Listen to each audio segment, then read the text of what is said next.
Davey Coombs is joining us on the podcast today.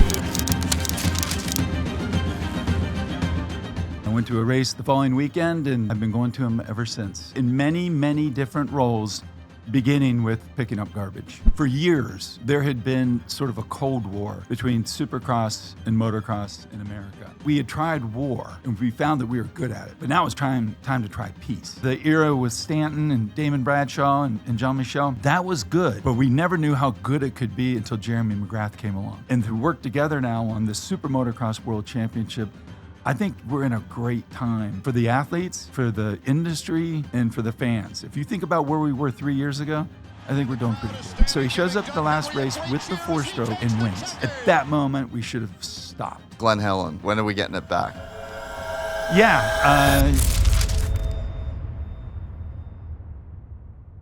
This episode is brought to you by Yamaha and the all-new 2024 YZ250F. It's no secret that I've been a big fan of this 250F. Where would you go right now if you want to win a lights championship? Star Yamaha. And in 2024, Yamaha has migrated their latest chassis platform to the quarter-litre King. With the new chassis designed to give you flex in the right areas that allow for maximum feel through the turns without sacrificing stability. There's also an all-new Ergos package designed at slimming down the bike and updates to the rider triangle to improve rider comfort. The Yamaha still has that same exciting engine package that has become a modern icon in the 250 class, rocketing Star Racing to the lion's share of the last decade's titles. Combine this with Yamaha's Bluetooth connectivity for easy mapping and engine monitoring, and you have one of the best production 250s on the market today. To learn more, head to YamahaMotorsports.com or click the link in the description below. I met a gypsy. All right, so Davey Coombs is joining us on the podcast today. I'm very excited. We've been trying to do this for a very, very long time, and I first met you in 2010. One of your remarkable traits as a human being is remembering every single person's name that you've ever met. Like years later, I saw you again and you remembered my name, and I think it says a lot about you, mate. So I'm very excited to have you on as a fan of the sport and as a friend. Well, thank you. I feeling like since it's basically Memorial Day, you couldn't get anyone else. Yeah, well, like I said before, I was like, I'm so oblivious to holidays in the US that I like to hide them on my calendar. So I'm just like booking stuff, and everyone's like, Monday, you work at Monday? I'm like, every Monday. I'm not in California very often, just with all the races I go to. And we were talking about doing it for Anaheim too, but at the last minute, I found out I was headed to Italy to have a look at the Ducati. So that didn't work out, and now just I decided to stay out between first two rounds, and Memorial Day it is, and going to check a lot of things off this week related to the magazine and some meetings and visiting some friends. So, it's an honor to be on the show. Finally. Well, I really appreciate it. And I think it's going to be an amazing show. Like just knowing you off track for so long and just, seeing the way that you work at these events and just everything that you put into the sport. Like I genuinely don't think that there's a dude that loves motocross as much as you. And coming from me, I feel like that's a pretty solid take. No, I appreciate that. I'm lucky enough to had a wonderful role model in my dad and of course my mom. And my whole family's been doing this since literally since my dad saw the movie On Any Sunday back in 1972. Went to a race the following weekend, and I've been going to them ever since. Really? In many, many different roles, beginning with picking up garbage. Too young to be a flagger. I got to work after the race. So what is your first ever memory of a motorcycle?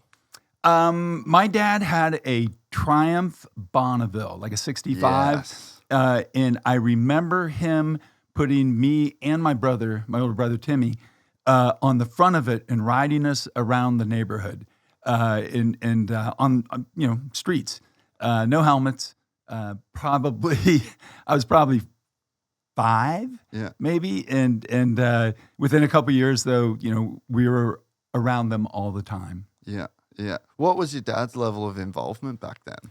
Well, 0 until he saw the movie. Yeah. And I know it sounds like an American cliche or even a motorcycle cliche that we all, saw the movie and it changed everything. I'm the literal embodiment of that, my whole family. Because Dad, he had been a coal miner, he played music, school teacher, sold vacuum cleaners, painted houses. His ship never really came in. He never really found the one thing that could occupy him. And he saw the movie, with Malcolm Smith, Steve McQueen, Mert Lawwill, the whole Lake Elsinore GP and all that, and just was like, this is what I want to do. I want to become a professional motocross racer. Unfortunately, he was already in his 30s. So, and there really was no professional motocross racer, yeah. At least not in America. And but he went to a race that very weekend. I literally think he saw the movie on Thursday and went out to a local racetrack called Lozelle Union by Morgantown, West Virginia, and looked around and decided to sign up. And they were like, okay, well, what are you going to ride? And he's like, well, what do you have? Because in the movie, they never really quite tell you how you get the bikes. You just can't go just and rent race the bike. The bikes. Yeah. It's not like you show up at a farm and like, can I rent a horse? You had to have your own bike. So he traded that Bonneville in and got himself a used coffin tank Mako and was racing the very next weekend. And he did end up getting his pro license, but he figured out really early on that it would be smarter to work at the races because that way he didn't have to pay an entry fee. And so he would help out with the tractor work, or pretty soon my mom was doing registration, scoring the races. Pretty soon my sister's a flagger, and then Timmy and I are flagging. And we finally got ourselves a mini bike the next year, a Honda QA50. Yeah. We all three shared it. And that was the first bike I raced. I remember it was a 4-lap race. I got lapped 3 times, but I got a trophy. And I was hooked. I was like, this is what I want to do. And I was just, from there, we were around it all the time. But then as far as my dad goes, so these are the real early days of American motocross. It existed, and it was out here in California, but I think they still refer to it as scrambles for the most part. Yeah. And he was able, in 1972, they started the AMA Pro Motocross series. By 74, 2 years after he saw his first motocross race, he was hosting his first national, which was at a track in West Virginia called Appalachia Lake. And from there, it just grew, and he got more and more involved, and he had a lot of good ideas. And the good part was that my mother, Rita, was also invested in it because she was invested in him. Yeah. She didn't know anything about motorcycles, motocross, anything. But pretty soon, when you're around it and it becomes your job, you learn it. And so... And you're like creating while you're going too. And I'll give you, for instance, so, and not that any of these ideas were completely original, but in the movie On Any Sunday, there's the Lake Elsinore Grand Prix, which is this amazing off-road race. My dad decided he was going to have something like that in Davis, West Virginia. And actually a preacher who was a politician as well in that little town came to him and said, we want to have a big race. We want to do it just like the movie. And that race became the Blackwater 100. And that, in turn, became the Grand National Cross Country Series. And now we have, the Blackwater's been gone since the early 90s, but we have 13 GNCCs all across the East Coast. My brother and I got pretty good at, racing, 80s and 125s and on. Pretty soon we were doing the amateur national circuit, not any actual amateur nationals, but like there was the Mini-O's, and there was an old version, a nomadic version of the AMA Mini Cycle Nationals, and there was Ponca City and the World Mini GP and all that. And he got the idea for a standalone in the middle of the country, off-limits motocross track that was more like a vacation than a race, but then he was going to put a big race in the middle of it. And that became Lorretta Lynns. He had ideas about arena cross and supercross, and we probably would have done even more had he not gotten sick. And I remember right before his first and only Grand Prix, like a true U.S. Grand Prix, the 1987 Steel City 125 GP, he got sick, and it turned out to be a heart condition, and he fought with that for a very long time. And then right when they thought they had it licked, he developed leukemia. So we lost him in 1998. And at that point, the business had gotten big enough, to where my mom couldn't do it alone. And so I kind of veered off of the path that I was on, which was publishing. And my sister veered off the path she was on, which was she was an attorney. And I didn't know that. Yeah, Carrie Jo was an attorney. She practiced law for 10 years before becoming heavily involved in taking over the sort of my mom, her side of the business, Carrie Jo kind of does now. My dad's side of the business, I kind of do now. But then with Pro Motocross, we both do, kind of what he did. Because I at that point, he was the head of the NPG. The National Promoters Group was his idea. But it was just started. So pretty soon, basically my sister and I are running it. Although I veered off that too when I became a member of the AMA board of directors. We both kind of kept trying to do what we wanted to do with our own lives, but we had to meet in the middle and work on all these races. Yeah. And lo and behold, here we are, literally, more than 50 years past where it all started. It seems like yesterday. Yeah. We're I tell people I'm lucky enough that I grew up in motocross. I work in motocross, and it seems like every day we just get to play motocross. Yeah. Whether it's at the races or on the phone or the magazine, the websites, the travel, riding. It's a cool sport to be a part of. It's no wonder so many people ask me how to get involved in the sport. It's a great place to live your life. Yeah, I couldn't agree more, mate. And man, it's epic hearing the backstory. I guess I knew like little bits of it, but I mean, yeah, you guys really are like the first family of American motocross. And even I'd never actually got to spend any time around Carrie Jo until Loretta's last year, my first time going there. And yeah, I think it's cool when you can really get a picture of just like how much you guys have done over the last 50 years for the sport. Carrie Jo used to race back in the day. She married a racer, a guy named Jeff Russell, who was a KTM factory rider, national enduro champion. And her stepson is Caleb Russell. I did not know that. That's her name is Carrie Russell. No way. Yeah. And she, is, and I think it works the same way it did with my mom and dad, in that she was more detached from it. And I think this goes for the entire industry. The dirty secret that the motocross and motorcycling industry in America has is it's really run by women. Yeah. I mean that in a very complimentary way. Yeah. Because we all love to ride. And this podcast is run by a woman too. Don't worry. We love the bench race. We love to, talk, play, ride. Yeah. And someone's got to do the real business. And in the case of my family, it was my mom, and now it's my sister. Yeah. But she knows the sport intimately. She's been around it her whole life. And she also brings the professionalism of someone who knows their way around. Worked in a real place. Knows their way around the law. And also is very even-handed, when it comes to dealing with the OEMs, the other tracks, contracts, whatnot. We make a good team. I tell people this all the time. I get far too much credit when things are going right. I get far too much blame when they're going wrong too. That's the deal. I get that. It comes with the territory. But she never, I think, gets enough credit for the work and the leadership she's put into this, especially since COVID.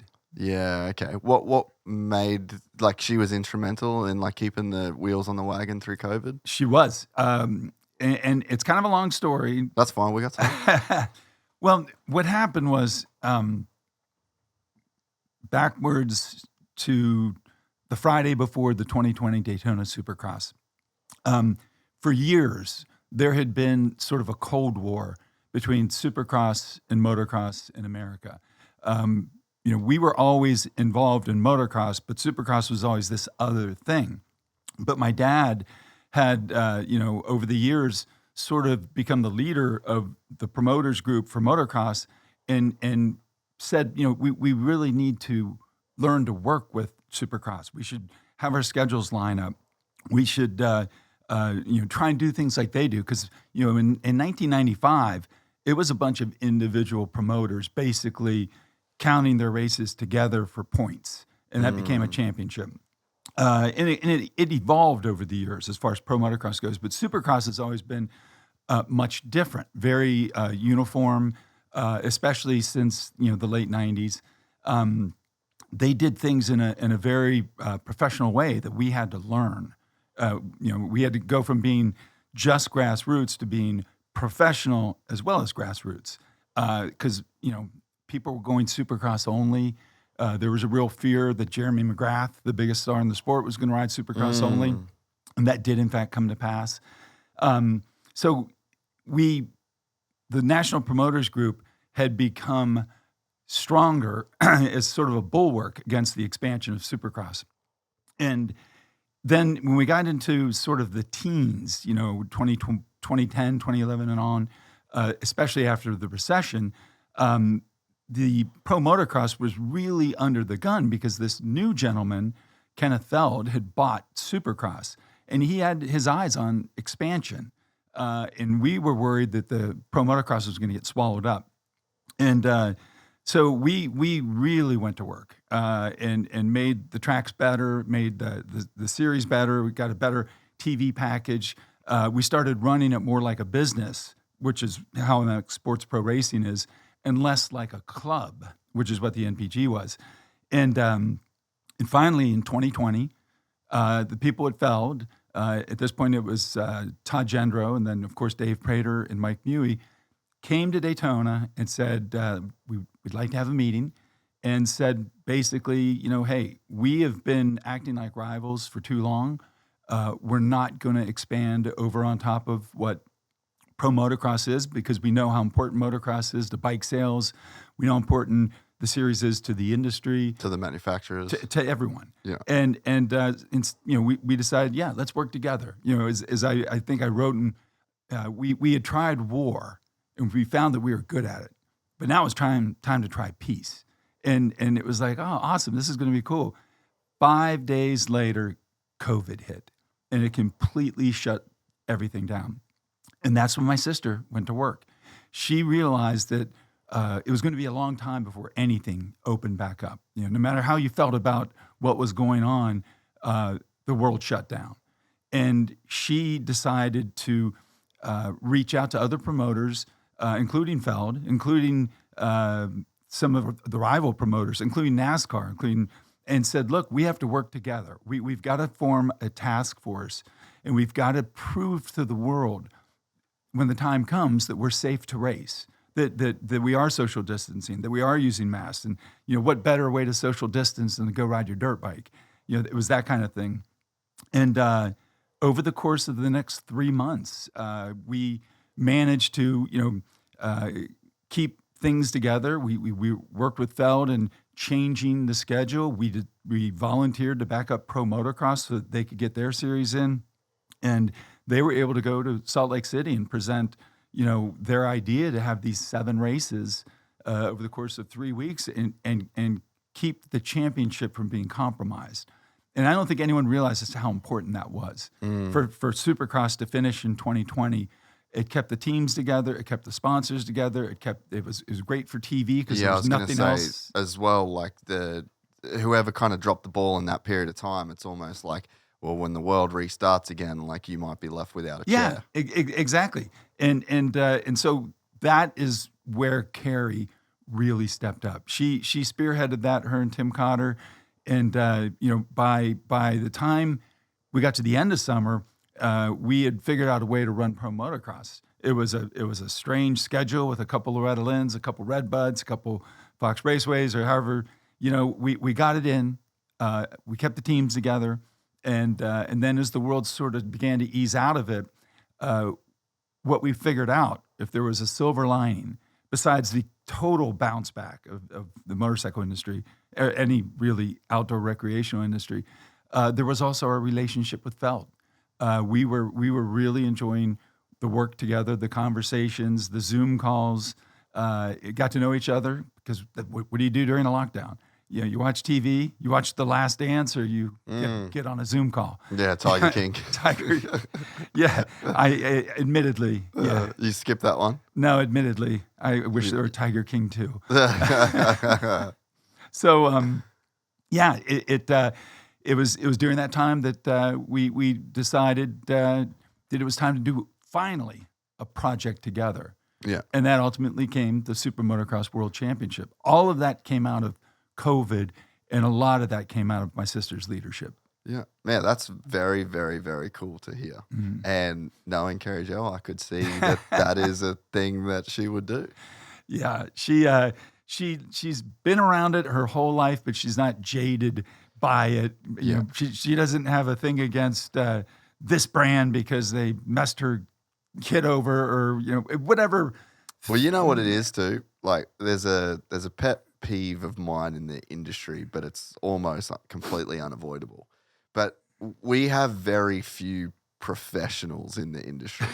Like, I'm guilty of this as well. You know what I mean? Like, I never went to film school. I never did any of this. I'm not a journalist. Like, I'm not professional, but the people to be in this industry, like, you get I'm going to make some videos for free goggles. And then I'm going to make some videos for free gear. And then I do that for a couple years, and maybe I'm getting a little bit of money, and I drive around in a shitty van, and I can get to some races. And now I've kind of got a bit of responsibility, and I've kind of got a bit of a name for myself, but I'm still not making that much money. And maybe then you get a job at Fox, and then you work there, and now you've got to do all these professional things, but you're not really a professional.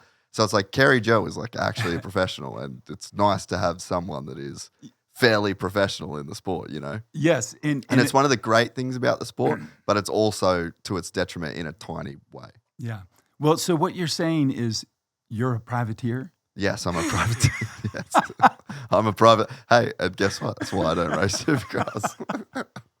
Yeah. Well, I will say that, that a lot of the people in the industry that I've come to know are, like, for instance, Dave Prater, studied sports management, Florida State University. Mike Mewey, I think, went to Slippery Rock for the same. There are people out there, but admittedly, I was going to be a lawyer. I was an English and history major. I was not didn't go to school of journalism either, other than taking various extra classes, so I had use of the photography lab, because I was a privateer too, not only as a racer, but in how I came up through the industry, because because I watched how my mom and dad learned it all. Yeah, I knew I had to learn it all, and they also encouraged me to, even though I was still racing, even though I was still in high school, to start writing articles, because I love to write, love to read, and learn how to take pictures, and got my first paycheck ever for anything other than winning a race was for $32. I had written an article for Cycling East when I was like in the 10th grade. My dad sent it in with a couple photos I shot, and they printed it, which is just a little district magazine, or not magazine, newspaper from Maryland. And all of a sudden, I had a job. And my dad was like, well, there you go. Now you know how to make money. Have at. Yeah, on you go. Yeah. But what's funny is, to that point, my other business, and it was a cash business because my dad paid me, I picked up all the garbage after the races. And what I did was I saw, I was trying to get money for a car or something. And he was like, well, I'll give you $50 to pick up all the garbage after the race this weekend. I was like, yeah, okay, I'll do it. Man, it took me all day Monday. It was brutal. That's a huge job. Huge job. So then, but I got it done. And the next week, Dad said, okay, you want to pick up the garbage again? And I'm like, I don't know. That was a lot, And he goes, let me tell you how to do it. Get two of your friends. Yeah. Give them each $10, and then buy them lunch, and you keep $25. And I'm like, okay. And he goes, you'll get done 3 times as fast. You'll make half as much, but you get done 3 times. And I'm like, wow, that's my first business lesson. Yeah, this is a business degree right now. I did that until I was 25. Yeah. I did it all through college. It was, it was a chance to just be at the racetrack, even if it was covered in, garbage, you know, and so yeah, I learned how to do everything. Yeah. And as far as publishing goes, I never worked in a magazine. I never. I was a contributor for Cycle News, Cycling East, Dirt Bike. Frank Kuhn at Dirt Rider gave me a huge lift. Joe Cullenbarrow and Dennis Cox at Dirt Wheels and 3 and 4 Wheel Action. Never motocross action, for what it's worth.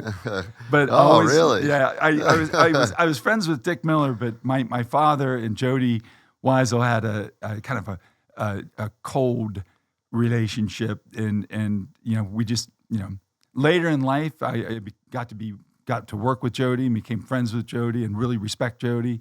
But when I was growing up, he was the boogeyman, you know, as far as publishing goes. Yeah. I just, you know, whether it was selling programs at the front gate and pretty soon publishing programs.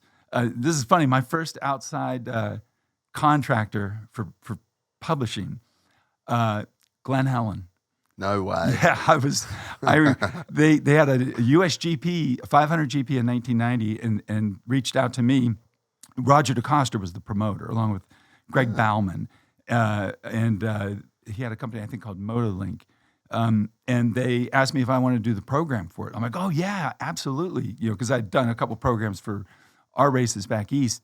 And so I put the program together, wrote the whole thing, laid it out, printed it in Morgantown, West Virginia. And then when I went to figure out how much it cost to ship it to San Bernardino.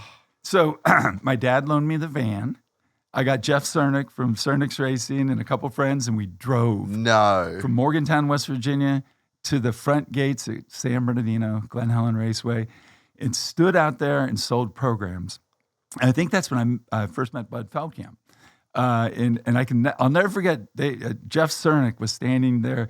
He had a box of programs, and he's like, "Who's David Thorpe? Who's the world champion? Who's number one?" It's David Thorpe. And like, people were just walking by. It was like, what is going on? I know, but he didn't know what he was doing either. Yeah. So it was the beginning of a lifelong friendship with Jeff. That's for sure. It's instantly apparent doing this conversation that you have forgotten more about motocross than I know. Well, fortunately, I have a really good memory You have a really for good stats. memory. And if there's ever a Jeopardy show or some kind of quiz show, I would relish the chance to be on that. But yeah, you know, being a privateer, you know, learning how to do everything. Everyone in this sport starts out that way. Yeah. You know, you fall in love with racing, whether you can afford it or not. You love the lifestyle, you love the look, you love the travel. And you figure out a way to make it work. Yeah. And everyone's got multiple side hustles, multiple roles, multiple, you know, I had to figure out what shirt I was going to wear when I walked in here because I didn't want to look too much like an official, because if we get into official questions, I'm the Racer X guy today. Yeah. This is Racer X, Davey. I mean, it's one of the best things about the industry is that it requires so much specific knowledge to stay afloat, right?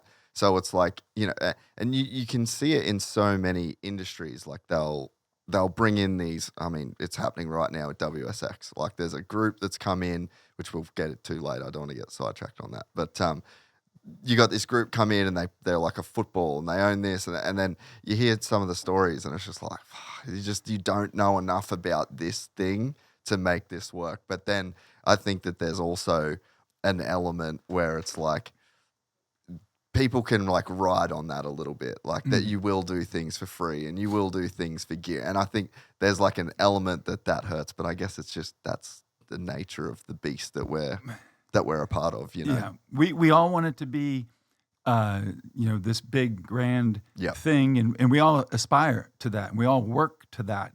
But at the end of the day, the amount of people who actually own and ride dirt bikes is not as big as we would want it to be. Yeah. But yet I think we've made ourselves collectively very attractive to people of a certain generation who just love the idea of riding dirt bikes, of being around dirt bikes, of working on dirt bikes, of going to the dirt bike races. Yesterday they had the Carlsbad reunion. Scott Burnworth, someone who I used to race with back in the day, he puts this together, and man, there were a lot of older, wonderful people there. That it's amazing to see how much motocross, and even just this one particular motocross track, in Carlsbad Raceway, meant to them. Yeah. And I was there once before, and it was not exactly Augusta. Yeah. It wasn't Redbud. Yeah, It wasn't even Fox Raceway. I mean, it was Carlsbad. Yeah. But nostalgia is a powerful drug. Yeah, and it's a huge part of the fabric of these guys' lives. And Stu Peters is motocross royalty. He's sitting on the couch and he's talking, and Tommy Croft is there, and my friend Robert Naughton was there. He's the guy that had the three RM80s that he rebuilt as an homage to the 82 Ponca City situation. He was there, and all these old bikes, and one guy even drove up in an old Team Green box van that's in mint condition. No way. Like someone kept that. Someone kept that.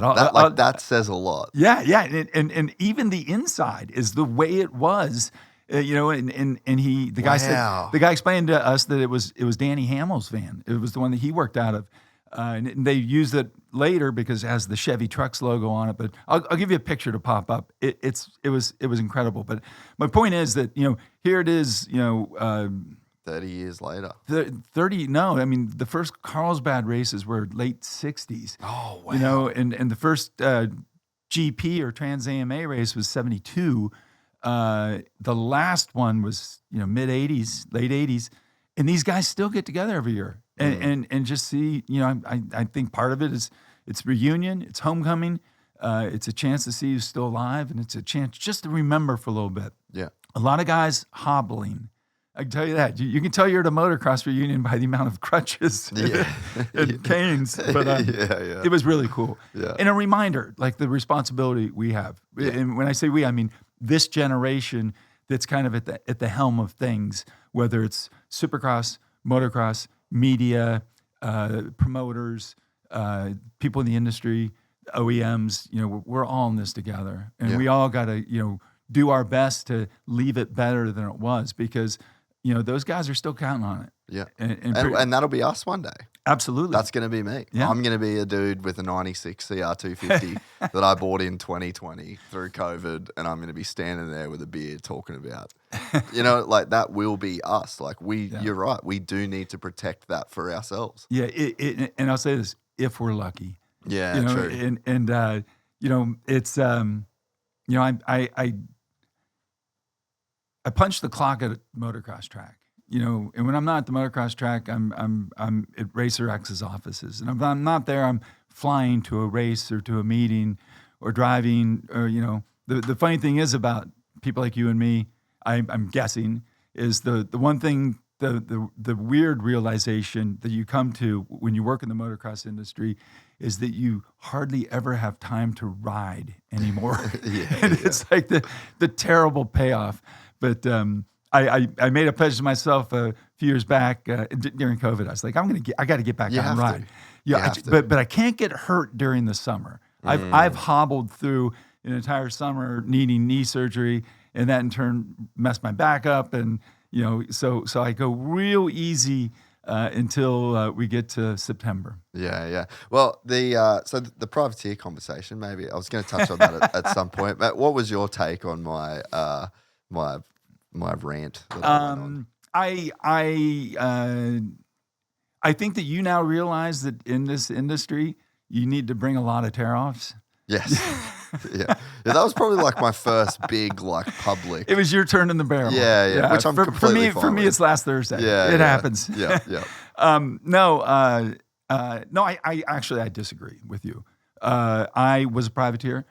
I knew early on that I was not going to go far. I was willing to go as far as I could because I wanted the adventure. I wanted the bona fides to, I wanted to line up for a national. I wanted to get a national number. I wanted to get my pro card. I was better as a 14-year-old than I was as a 16-year-old. And as an 18-year-old racing with Ron Lachine, yeah, it's different. I beat him in a couple motos in the 81 Youth Nationals. By 83, he was winning Supercrosses. I was still a local expert in West Virginia. Yeah. And the writing was on the wall. And it was time to make some decisions. And I went to college. But I also kept racing. And I paid my own way. And I got a little bit of support from KTM. I got to see the world. I got to race in Europe. I'm still friends with Heinz Kinnegadner, having lined up with him at a hard cross in Vienna. And we still talk about it every time we see each other. That's so cool. Yeah, like but that's one of my favorite memories of my life. And I didn't win. I didn't make a great deal of money.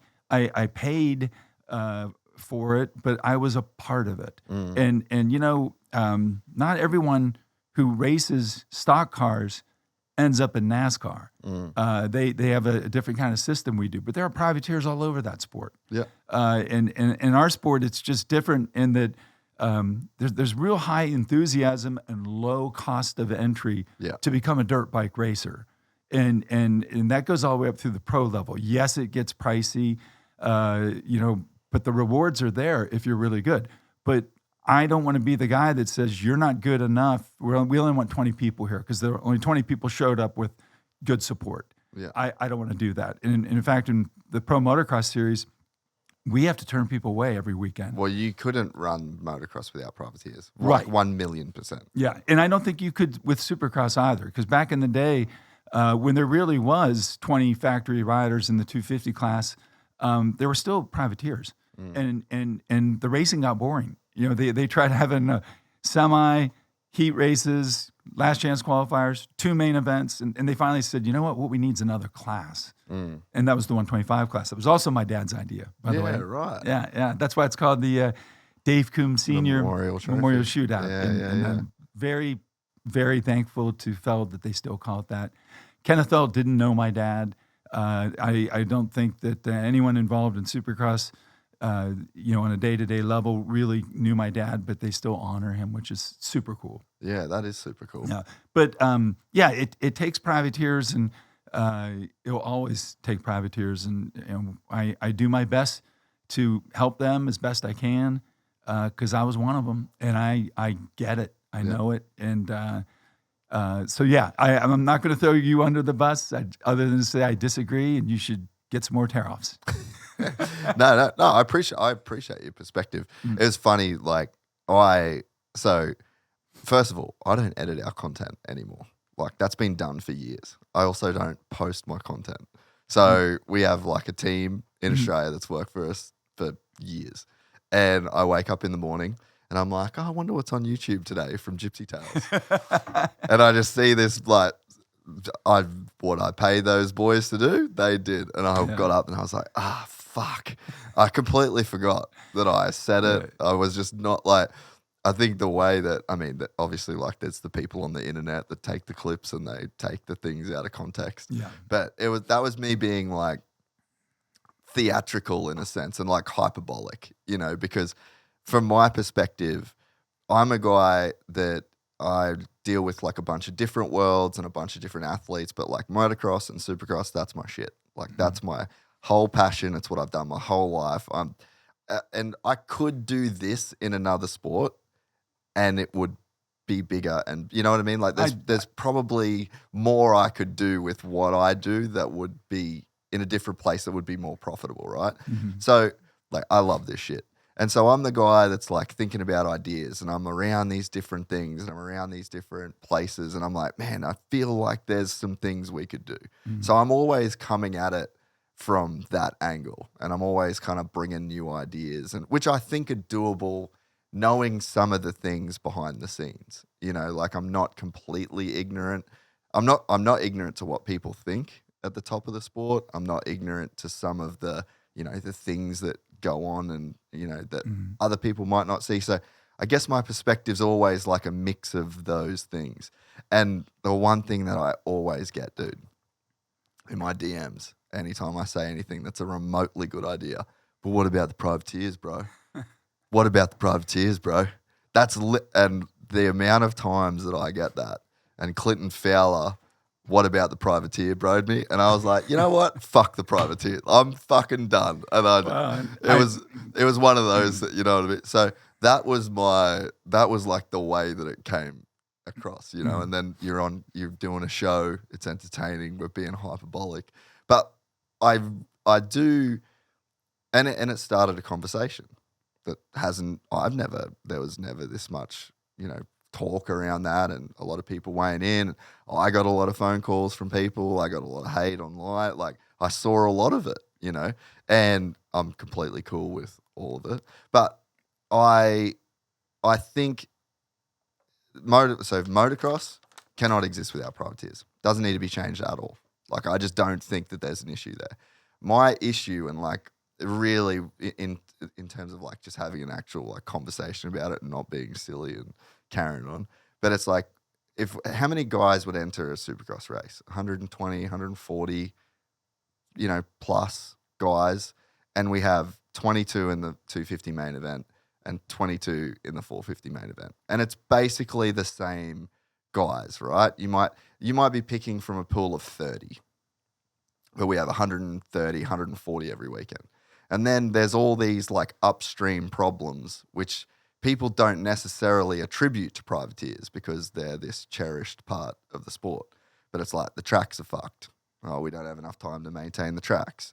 And then you get it's too expensive. What about the privateers? And then you get the factory guy like a Jett Lawrence or a Chase Sexton or the Eli Tomac, like the big name guys that do sell the tickets, right? So you have those guys coming to the stadium at 7:30 and leaving at midnight, and really not doing much while they're there, right? So they do a free practice, 2 qualies, and then they go into their night show. So they're there for like 14 hours to make that happen. And then that creates its own downstream issues in terms of what the riders want to do, how the riders feel about the events, So my whole thing, I said fuck the privateers as like a umbrella statement. But what I'm really trying to get at is there's 150, 160, however many guys that just pay to go and race, and they've got to go through all the process of practicing and all that. And it's the same pool of dudes that we're taking from each weekend.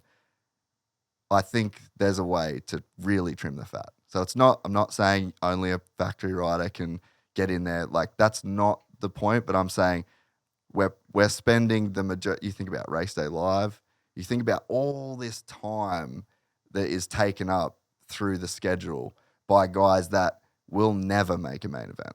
And I understand that it's cool and it's like, that should be what Pro Motocross is for, in my opinion. But there's guys, like, I started looking into some numbers just because I said all that like pretty off base and off the cuff, right? But you start looking into it. There's guys that have gone 153 Supercross entries, never made a main.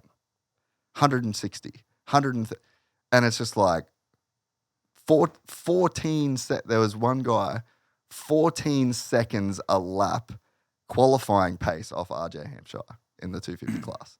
And it's like, in no other professional world would it be okay for a rider to be sharing the same track as someone to be 14 seconds a lap slower on a 50-second lap. So that is kind of my argument. Well, first of all, I'm just here for the jiu-jitsu talk.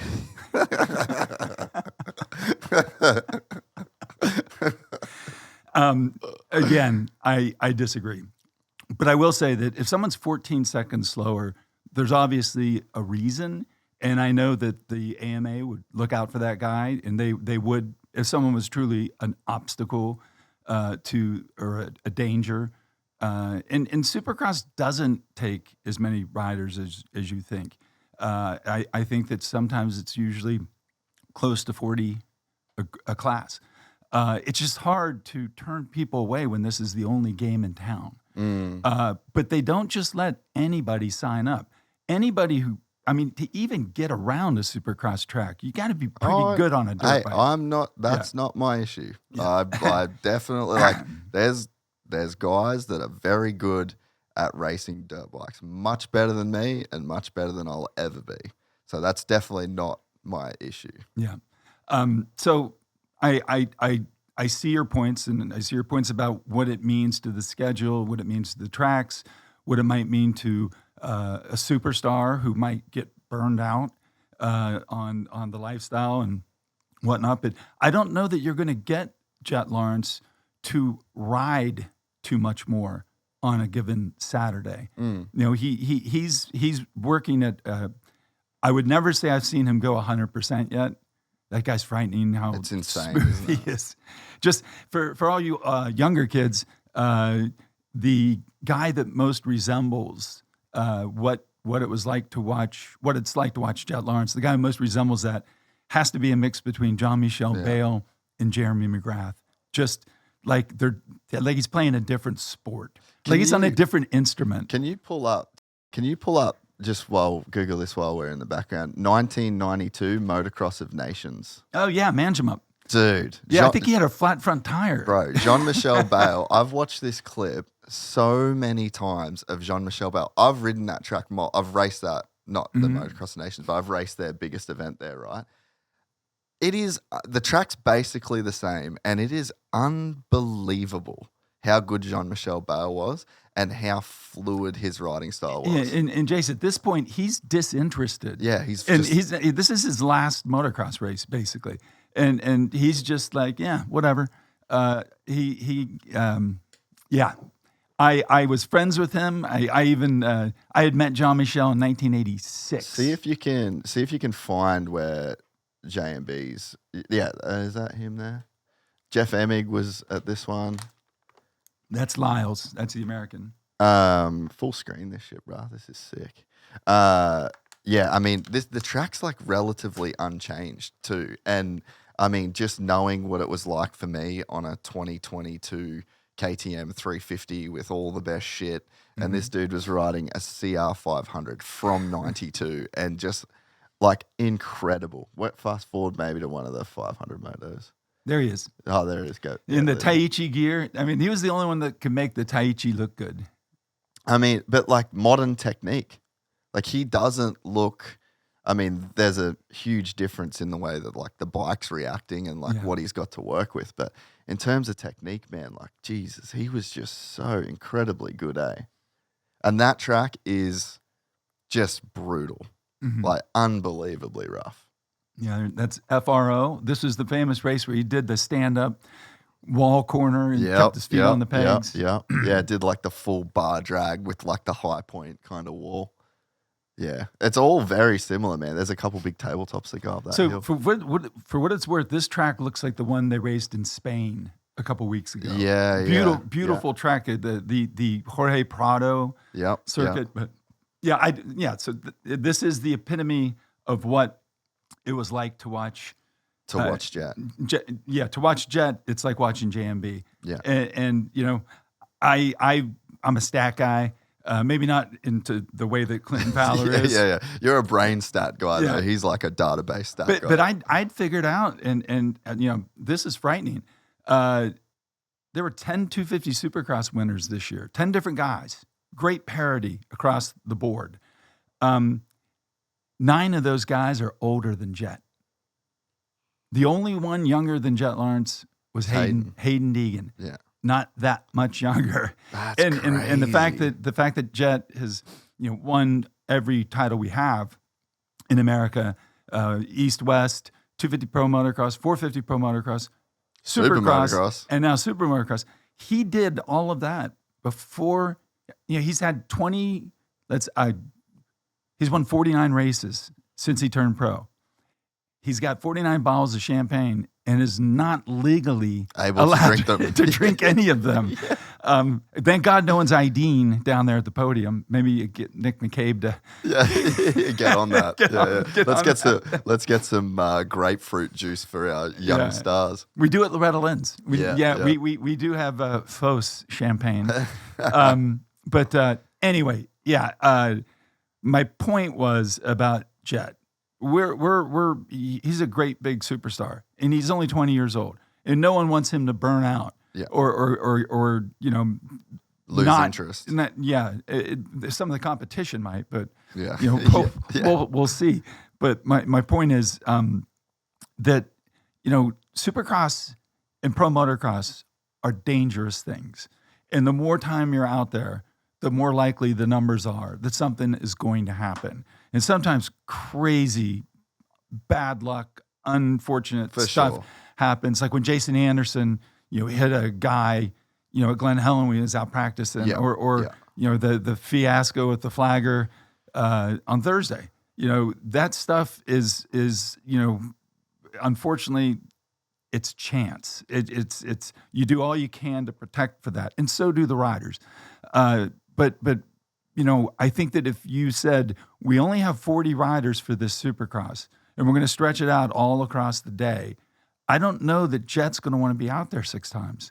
No, but I don't think that. I agree with that, and I mean, I've thought about it a lot since, since talking about it, and I think that it'd be cool to go to where there's like the top 12 are just guaranteed pre-qualifiers for next weekend's main event, and then you've got, let's say, 10 spots that are up for grabs in like a qualifying or like based off free practice times and stuff, and then instead of having the 50 or the 3 practices, there's only another practice.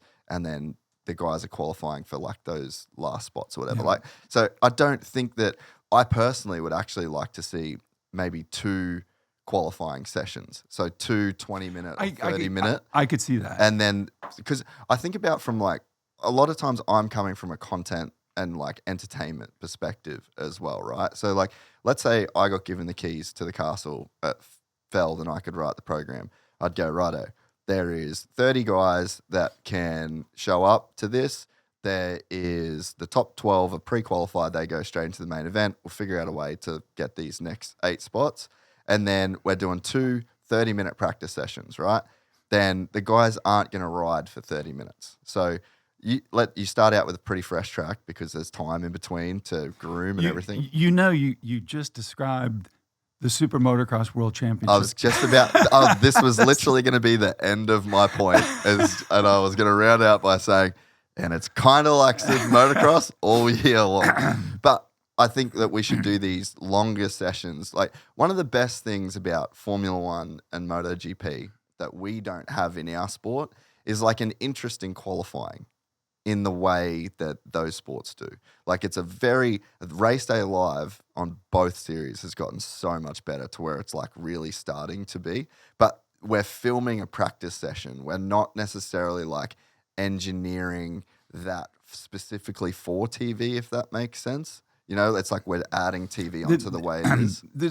And I get all that, but you're describing 2 series that take place on pavement. Yeah. The dynamic nature of what we do, of the tracks, of the weather, makes it difficult to say we're going to have time qualifying 1 guy per lap. Go. I don't want to go to that. It's more so like, let's say in that 30, I think it's an hour in MotoGP for one of them, which is too long for us because the track would break down, right? But you're getting guys that are like going out, they're coming in, they're taking their helmets off, they're talking, like there's a whole kind of like show you can build around that. So I don't necessarily think we need like hot laps and qualifying, that sort of stuff. But I think if you've got a smaller amount of guys that are out for a longer period of time, you're going to have guys coming in and out. You might be able to do a fork change. You might be able to do a shock change. The track's going to go from smooth, qualifying, heat race, 30 minutes, let's say it's 30 minutes, end of the night, main event. Like, you're going to be able to get some, a gauge on settings. I've talked to guys about this. They kind of like the idea. So yeah, I just think there's a way where you could remove a bulk of guys. Again, 153 starts, never made a main. And it's like, I get it. It's cool. I'd love to be able to say I could race Supercross, but like, that's not what I'm doing. But I think by doing that, it's just freedom for a lot more of the guys' time and going to like a Formula One race, right? So I'll go with the driver and I'll get emailed their schedule, and their schedule is down to like 15 minutes, literally, because they've got this press, they've got this interview, they've got this, and those guys are getting paid millions of dollars, which the top guys in our sport are as well. And there is a lot that is required of their time. And I think we have a very, very different dynamic. It's very hands-off. There's no extra TV. There's no extra interviews. There's no, like, it's very, very like, okay, they go in the semi, they do their thing. And it's because this program going back and forth. Mm-hmm. So there's just, I think that there's room for a way to rethink it where you can get a lot more out of these top level guys, which people that see, like even the interview, the autograph line at Supercross, 15 minutes autograph time, because they're going backwards and forth. So I just think, I'm not saying fuck the privateers. I got a lot. That was last week. That's yeah. I appreciate the headline. I'm glad it got people talking. That's not a global statement, but it's that is to say, like, this argument of, oh, but what are they gonna? It's like, okay, maybe we should rejig the idea of like what it means to be somebody that can be at these races. I get all that. I appreciate it. By just hearing it, it makes more sense. But I also, I know that we're just coming off of the best Supercross championship we've ever had. Yeah. The 50th year of Supercross was the best year of Supercross. As far as the crowds go, as far as the audience goes, as far as the sponsorship goes, we have these ascendant stars and people like the Lawrence brothers and Hayden and Chase Sexton and there's a lot of good things happening. I'm of the opinion, if it's not broke, let's not over fix it. Let's tweak it. Let's make some changes. I think there is one too many times out on the track as far as Supercross goes. They don't need 3 sessions. And I've heard Mathis a lot of people talk say about that. too, yeah. I wish there were more time in the day to have more practice for Pro Motocross. I wish that we could figure out a way to do more on Fridays, but that would turn it back into a 2-day program. Yeah. And the biggest change I ever suggested, and implemented was moving to Saturday, Pro Motocross. And it was an idea that literally came from Mitch Payton. He's like, I'm a businessman. I would rather travel on Sunday and be at work on Monday than do it the other way and leave work on Friday, however it worked out. And then when we took over the rights to AMA Pro Motocross and we were working to get our first TV deal, the goal was live TV, live, if we could just do that.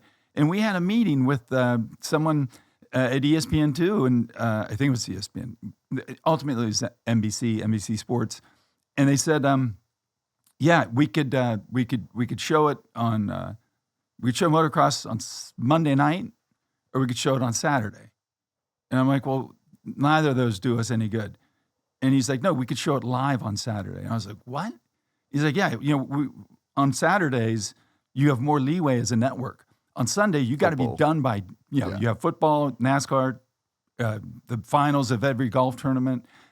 You have 60 Minutes, like these real pillars of society shows. Yeah. And you just can't go over. So, to get a race done on the West Coast, you'd have to start 9 a.m. So I'm like, wait a minute, let me process this. You said we could be live on Saturday if we just raced on Saturday? And they're like, yeah. So we tried it at the last National of 2008, and there were some dissenters, but for the most part, everyone loved it because in this world, it's a lot easier to travel on a Sunday than it is on a Monday. Yeah. And people just liked it. But that was also a way to get rid of a weekend event. And again, go back to the late 90s, guys like Jeremy McGrath, and later on Chad Reed, Kevin Windham, James Stewart, they didn't want to do motocross because they were burned out by then. Yeah. And when you think about it, a 12-race motocross series that has Saturday qualifying, Sunday main events, that's 2 extra weeks in the summer that you're on the road. Yeah. That's 2 extra weeks if you're a team to put everyone in a hotel, to feed them, to give them a per diem. We decided to shrink it down to make it fit in a single day. And lo and behold, we've done a really good job, I think, of retaining these athletes now that might think, later in their career, it might be time to just do Supercross only because it is easier. Yeah. And to your point about the guy who tries 153 times and doesn't make it, Kyle Chisholm is going to make it until he's 50. He can keep going and going. I think that you have your own threshold of when it's time to stop. And if you're, someone who can make it work locally, if you're someone who loves to be out there but just can't quite get that last 3 seconds that you need to make the night program or make a main event, I'm not going to be the one that says, yeah, your time is up. Move over here. The line changes. I think that no matter who you are, at what point in your career, what assets you bring to the table, you deserve the chance to at least show that you can be competitive. And if you don't make it, you don't make it. But that, we don't give licenses to everyone. They don't let just anyone go out and ride a supercross track. And I think right now we've got a couple really good, compelling championships in Monster Energy Supercross and AMA Pro Motocross, and to work together now on the Super Motocross World Championship. I think we're in a great time for the athletes, for the industry, and for the fans. If you think about where we were 3 years ago, I think we're doing pretty good. Yeah, and I completely agree. Like that's all of this is not to say that we're not in a great spot as well. And I mean, I think we had a conversation. I can't remember where it was. You probably can, given your memory. But I remember saying to you, like, mate, we have a wave. Like there's a wave going right now, and I think you got to paddle and you catch that wave and you can ride it all the way home. And I think that's just one of my thoughts is, it sounds like we were in a bar near a beach. Yeah. But I think, I definitely want us to take advantage of that momentum that we've got and not stay stagnant and not to say that we are, but it's like, I just would love to just see us really go forward, because I don't think that we've had this kind of momentum since the Jeremy McGrath era, and you look, one thing we have right now, like when did it grow the most? It absolutely, the eras of Supercross are kind of based on personalities. 100%, man. Bob Hanna became the first superstar of Supercross, and it took the attention of a lot of fans in America off people like Roger DeCoster and what was happening in Europe. It was like our own unique form of motocross. And then in the 80s, Ricky Johnson was the guy who, there were so many good guys in the 80s, Hall of Famers, David Bayle, Brock Glover, Mark Barnett, Johnny O'Mara. Mega personalities. Yeah, Jeff Ward, Ronnie Lachine. But RJ came along and became this sort of generational talent, to borrow either Daniel Blair or Jason Thomas phrase. Yeah. And I'll let them figure that out. And then when we had the sort of the era with Stanton and Damon Bradshaw and Jean-Michel, that was good.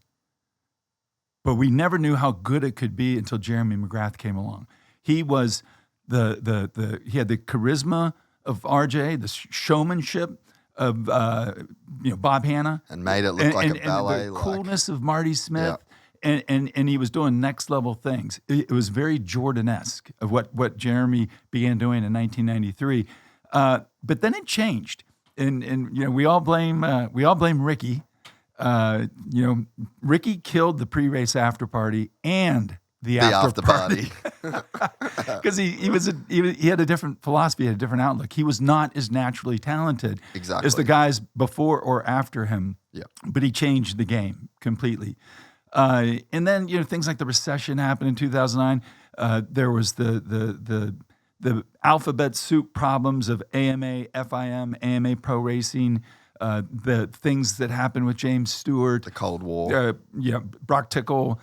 These guys getting banned, everything, and then rock bottom, as it would seem, was 2020 and COVID, but it wasn't. It was an opportunity. It's terrible to say anything good came out of something as bad as a global pandemic, but the momentum that the motorsports industry, Supercross and motocross, the bike sales, the industry. And ultimately, what became Super Motocross, these are all great developments and make it a great time. Yeah. And so now you have Jett, and not Jett alone. You know, because what Jett is the antithesis of Eli Tomac and Cooper Webb and Jason Anderson and Chase Sexton and whoever comes over from Europe next. And but all eyes are on him because he's fascinating. He's humble. He's funny. The family story is, you know, like a Hallmark after school special. You know what they went through and what they've done. I still think it's incredible to think that there was a time, you know, 10, 12 years ago when Jeffrey Hurlings and the Lawrence brothers and Jeremy Sewer and Ken Roxon were all riding Suzukis in Europe.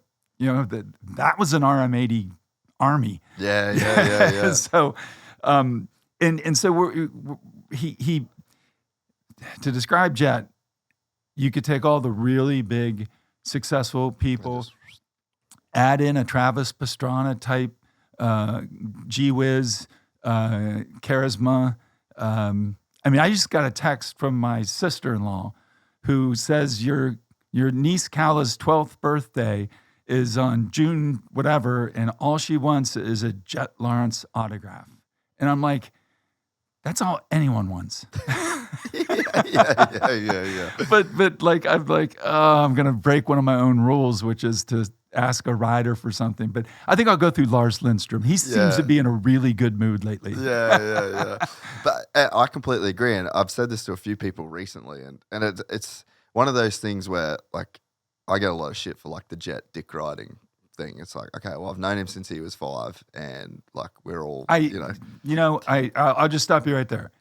I used to get that about Ricky Carmichael because I just happened to be the pit reporter during that era. That era, to the point where I burned out.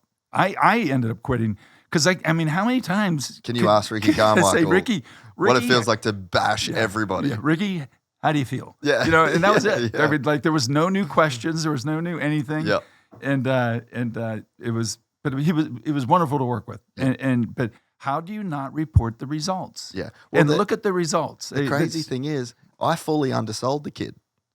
I was calling him the best since before he'd ever won a race, and I undersold him. Mm-hmm. You know, so like that's how good he is. That you know, I'm like a guy that I wanted him to be as successful as he is. You know, but like even me, as biased as I am, I fully undersold the kid. You know, and so I've been saying to people, when you talk about Jett, your Australian accent comes back heavily. Heavier. Yeah. Look at him go.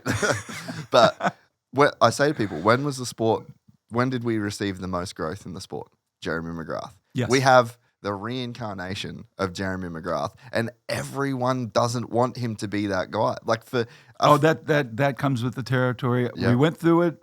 2001 U.S. Open. Yep. Somebody gets the bright idea of lowering Ricky Carmichael from the ceiling. That? Can we find that? I have still photos of it. I think that there's got to be a video. I think that Feld and the previous owners of Supercross, they've gone to great extents to get rid of that. We need to find that footage. Do you know what we're talking about? But the U.S. Open Ricky Carmichael throne or something. 2001. Yeah. So good. He had a cap and a gown. Not a cap and a gown. A cape and a cape, whatever. But here's the thing. The reason they booed is because nobody is ever going to be Ricky or Jeremy McGrath 2. And it's just, you know, Jeremy's still around. He's still an amazing individual. He set the stage for Ricky. He set the stage for Chad, for James, for Eli, for every guy that's come since, for Jett. Yep. And people don't, you know, there was a time when people didn't want the home run record to be broken because it belonged to Babe Ruth. Yep. You know, they didn't want Roger Maris to get the home run record. Doesn't have the same ring to it. And they even, you know, they came up with weird statistics like, well, the season's longer and Babe Ruth didn't have to play against, you know, minority players and all these weird things. It was like, no, it's a number. Yeah. The number is 73. You know, now, you know, and the number in Supercross is 72, and the number in Motocross is 102. And you know, I don't know that anyone's ever going to get to 72, but for the first time since Ricky and James, it seems like someone has a chance. Yeah, it looks like that. But he's got a long way to go. Yeah, a long way to go. So, and it's just, you know, one thing about one thing about Jett that if I were the other guys, I would find a little unsettling. Is the fact that he has a competitive nature and a big picture outlook. And the one thing that James Stewart and to some extent Travis Pastrana never realized is that no matter how far you win by, it's still just 25 points. Yep. And they would lay a minute on everyone, and they would go to great risk to dominate. I watched Jett go just fast enough many times this year. Never right. I don't think he ever had a double-digit second lead in anything, because he's very good at conducting and managing a race. Yep. And there's a lot to be said for that, because that's where staying power comes from. Yep. That's where Tom Brady, missed one season because of an injury. And that's why he has Dunge 7 is rings. a great example. Yeah, and Jeremy McGrath, didn't miss any races when he was at his peak, because he knew exactly what he was capable of, and he knew how to manage those urges to go lay a lap everyone, ass whipping on everyone. I think you see that with Jett, and if I'm someone looking at this 20-year-old and seeing how mature he is already, I'm like, uh-oh. He grew a lot in just Supercross too, like even if you type in throne, like US Open thrones, probably the way.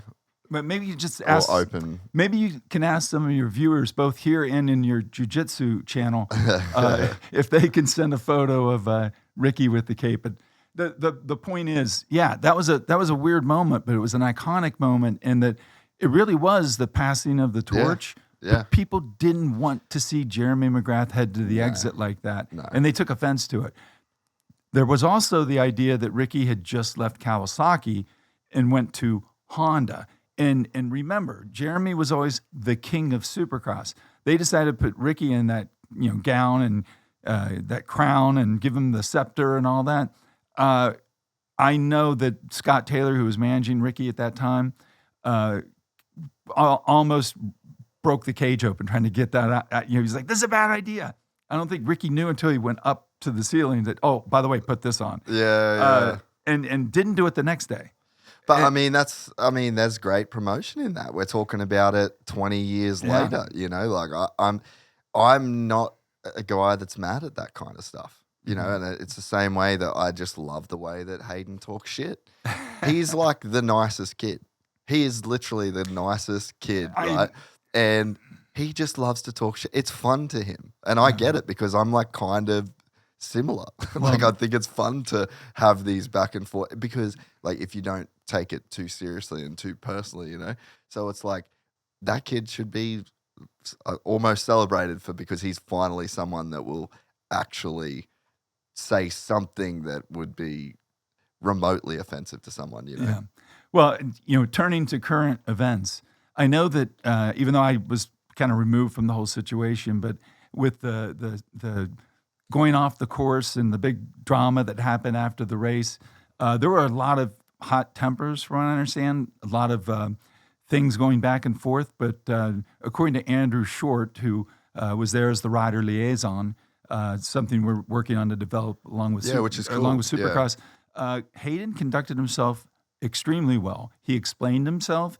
He explained his thinking. He talked about looking back. He talked about he had to give it throttle. He couldn't roll that jump because that would have just moved the problem further down the road and amplified it by 10. He acquitted himself and explained himself well.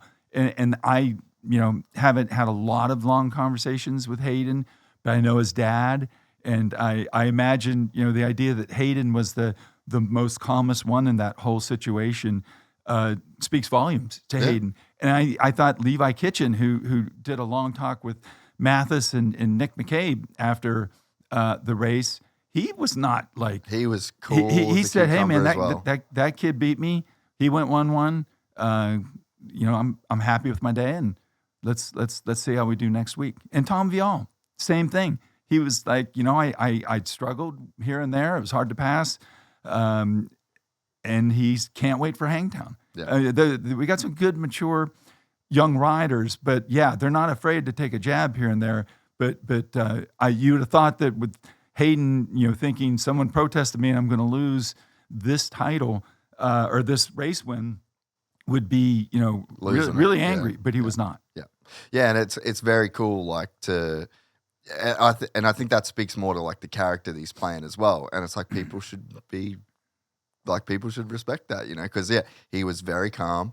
He was just cruising. Like we had to wait an hour to do the press conference or whatever, and he's just cruising. He's like, I'm hungry. I just want to get it done, And like him and Levi are talking. And then as soon as the mic comes on, he's like, Levi, you think I won that race? And then he just literally he starts doing this thing, and like that is so rare because you have to be the kind of person that is then okay to take the heat, like you said, just rip tear-offs, and there's not that many people, especially young guys in the 250 class, since Rello spoke about this, where he's like, man, when you're in the 250s, you just don't really feel like you can say anything. Like you're just this young dude in this like super deep field, and you're like the support class, So I just think it's really cool that you've got that guy in that class that has the confidence and the ability and like is sure of himself enough to just like say some inflammatory shit because he knows that's what the people want, Yeah, and he certainly can back it up.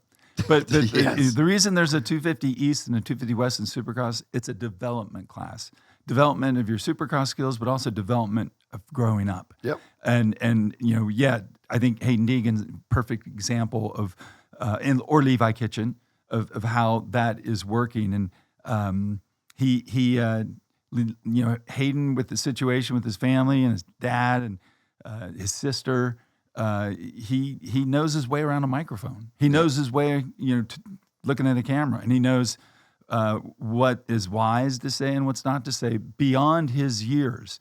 But yeah, if you say Hayden Deegan, you're going to get 50% on one side, 50% on the other. Which is what you want. Yeah. So anyway, all that, I guess I'll just circle back and I'll say like part of my push and why I'm always trying to like suggest and bring things up or like give my opinions on those things is because I'm like, holy shit, like look at what we got, let's go. Like if there's ever a chance for us to like take another gigantic leap forward, it's because of the talent. It's because of the unification that you got. Like that is massive. It cannot be understated. So you've got these amazing young riders early in their careers, another 10 years. Like it's the sport that it's justified in making some like real, not broke, if it ain't broke, don't fix it. Like don't overdo it. But I really think that there should be some like open-minded conversations that are like maybe a little bit more extreme to really leverage what we have going on here because it's a very, very special time. And like we feel it, like we are basically dedicated to covering this sport and creating content and telling the stories that are within this sport. And we've grown so much in the last few years. Like it's tracking. We know it's tracking. And that's why I go as hard as I do because I really believe in what we've got. Well, I think that also, and this is a benefit to us. We live in a communication age now where anyone, can have their voice heard. For better or worse. Yeah, for better or for worse. But, it is what it is. Yeah. The idea that one of the things that I like to, that I'm proud of, I was able to, talk to the powers that be about the importance of media, the importance of allowing an athlete to have footage and use footage from the races because, we do all this work year round to build these stages, to build these championships, to build this programming, these races, but really they only last for a few hours. And people watch it live and then they might go back and rewatch it. But what about all of the other stuff that we can't quite film? What's going on, in that rig? What's going on, at dinner the night before? Allowing the athletes to have their own outlet, or not even allowing, just the fact that we have supporting that, letting them, bring a camera or a buddy to film them and posting stuff. That gives us content throughout the week. It doesn't have to be our content, but it is our sport. It's the stage that we built. And I think that is a huge part of it. Especially, I always say the world's becoming a smaller place. No smaller than it is on the internet, and also no bigger. You could find anything except obviously Ricky Carmichael in a cape. But we're lucky that the athletes, this generation of kids, embrace that. Yeah. They want you to see and share and be a part of their journey, part of their careers. And it's a wonderful time to be a fan. And I hear you.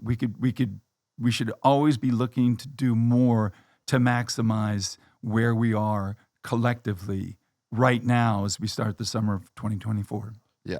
So I'm interested to go back a little bit to when you were talking about, I guess, like that Cold War between motocross and supercross. Like, is that a kind of thing where you like actually even know where the origins of that stem from? Or is that just like this kind of slow burn that just like ends up there and everyone is scratching their head being like, why do we hate them? Well, like, I don't even know them. Let me give you a quick history lesson. So the same year that Pro Motocross as a championship starts in 1972, a promoter here in Southern California named Mike Goodwin came up with the idea of putting a motocross race downtown in the LA Coliseum, and he called it the Super Bowl of Motocross. It was not a part of a series. It was sort of an invitational. An American teenager, 16-year-old Marty Tripes, American teenager wins, beats all the Europeans, and it's a really big deal. The Europeans kind of poo-poo it like, it's just a fun race. This racing is shit. Yeah, but Goodwin had an idea. He may have borrowed that idea off some big events that took place in the 50s in Czech Republic and over in Europe. But he was the one who came up with the idea of what is now Supercross as we know it.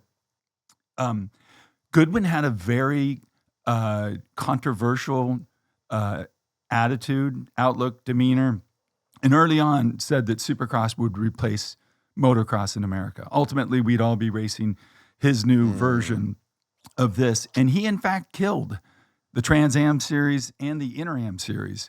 And to a large extent, the Florida Winter Am Series. These were big tours back in the day that were meaningful because everyone loved the idea of racing Supercross in stadiums.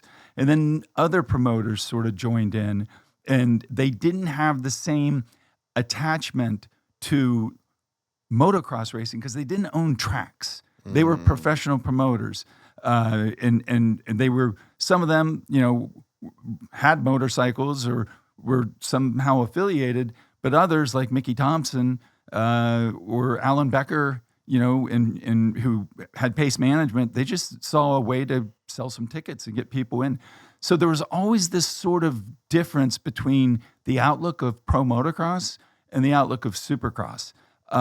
There were people who came to truly love and care about the sport, like Gary Becker and Bill West, as far as promoters goes. And then, but there was always this idea that Supercross was proliferating to the point where I want to say in 1985, there was like 18 Supercrosses, and there were 3 more scheduled that just didn't happen for one reason or another. And it really began to shrink Pro Motocross as we know it. So fast forward to the 90s, we have all this growth because of, international people coming like Jean-Michel Bayle, putting a spotlight on it. The Europeans starting to come off their dislike of it. And then Jeremy McGrath, he changes everything. And Supercross, though, hits a rock bottom with the Las Vegas Supercross of 1995. That's the night the lights went out in Las Vegas.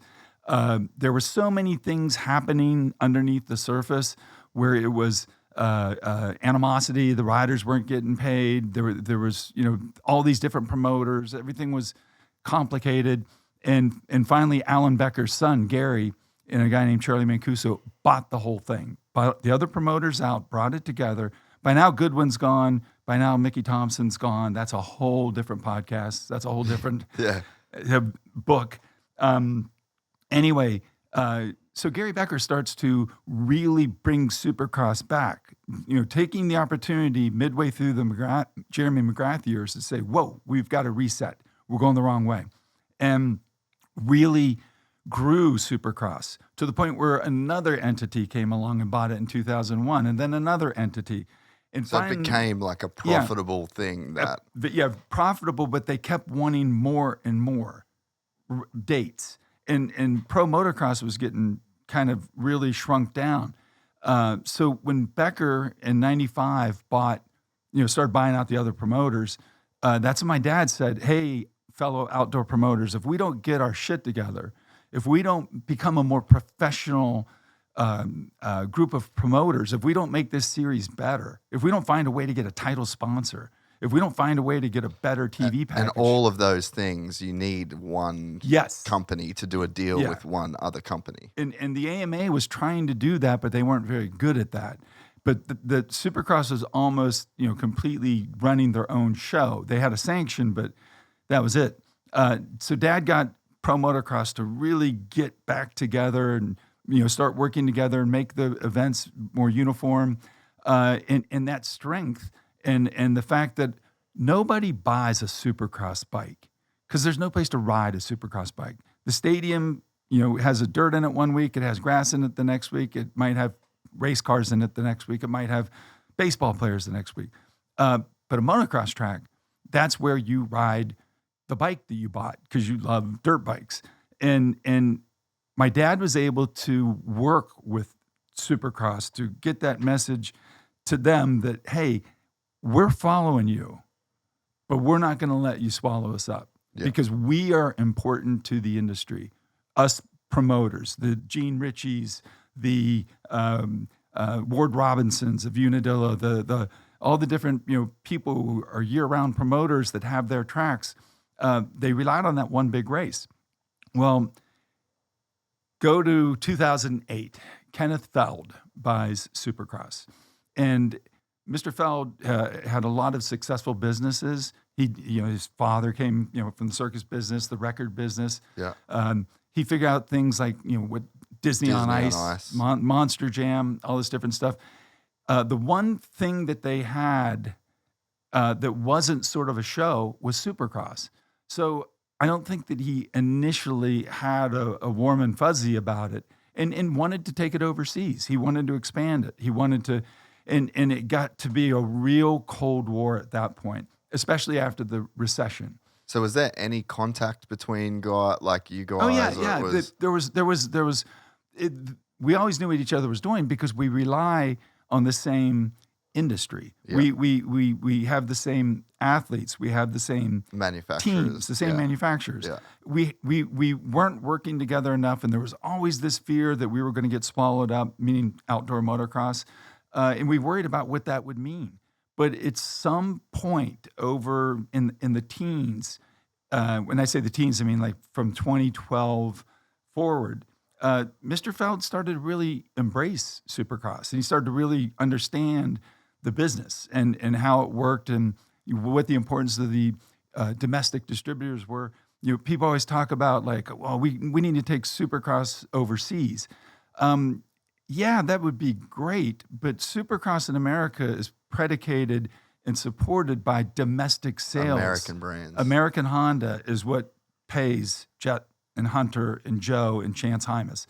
The Yamaha team is based on Yamaha sales in America. Yeah. And so finally, when they started to realize that an important aspect of this whole food chain was outdoor motocross racing, even though not nearly as shiny and glitzy as what Supercross was, he got the message and said, you know what, maybe if we work together, maybe if we put our assets together, maybe we put our heads together. And a person who was very instrumental in that was Dave Gowand of Monster Energy. Because suddenly we both had the same sponsor for the first time. Because remember, we were always Rockstar or Red Bull. And then all of a sudden we're Monster. And it kind of opened a phone line, a dialogue between us, and we started working together more and more. And that leads us to Daytona in 2020. And they come in person and say, look, maybe we found things we could work on together. And as vague as that sounds, I'll give you a perfect example. The television package. Yeah. So for years, Supercross would go to market, and tried to get a TV package. But their series ran from January to the 1st of May. So it's about a 5-month series. But then it just creates a void in their programming. And so then we would come along and we'd have a 4-month season of shows. And it was totally different, and we could never really monetize it in a way that could benefit the industry and the sport other than to just get it on TV. And the idea was, well, what if we put our shows, our seasons together, and instead of 2 different small seasons, it was one long season, and sold that to a network. And that required very difficult and a very dark time for us. We had to do a 1-year TV package in 2022. Yeah. And it was a nightmare. It was rough. It was rough. Yeah. It was rough because, it was so rough that Lucas Oil is no longer part of the sport, Pro Motocross. But man, they did a lot for us from for a long time. For a long time. But it was just a real misadventure for everyone. I still get the occasional, message like the streaming never worked, and I'm like, believe me. Listen, I have a podcast with 2 cameras and a fucking TV, and it's hard. All right, I cannot imagine what it takes to take all that shit and put it in a field in the middle of nowhere and make that happen. That's not an easy task to do. Yeah. So we decide we're going to do this, and this is something that came out of the COVID detente and having to work together and enjoying working together and trusting one another. And so Feld took our TV package, our combined TV package, to market, and NBC was like, we love that, and we're going to pay more. And we have an idea. What if there was something at the end of the year that was like really cool? And we all knew that for the most part, the industry was maxed out. 31 races, that's it. 17 Supercrosses, 12 Nationals, Monster Cup, and Motocross of Nations. That is plenty of racing. That's all the industry could stomach. And they were like, well, and Dave Prater really started spearheading this project and saying, like, well, what if we did a playoff? What if we had these races that qualify you to this one big championship, and it's we'll have your Supercross champion, you have your Motocross champion, but we'll have this third champion, this sort of end-all seasonal champion, and it's different, but it's cool, and it's, and NBC loved it. But we had to figure out a way to make it work. So we had trouble with our 12th National, finding the proper home for it. They knew that Monster Cup was sort of a weird one-off thing, so they decided, what if we got rid of Monster Cup, you dropped a National, and then we had this one more race added. So 2 playoff races in place of the 2 we dropped, and then one end-all, and then let's take the money we got from TV, the surplus, and have this giant purse. And we went to the OEMs, we went to the athletes, we went to the agents, and we said, what do you think? And they're all like, yeah, let's try it. Let's try it. It's been a while since anything new happened. And they were right. That became the Monster Energy Super Motocross World Championship. It's the reason there's no more Monster Cup. It's the reason there's not a 12th National. And I don't think you'll find very many people that think it was a bad idea. No, I'm not one of them.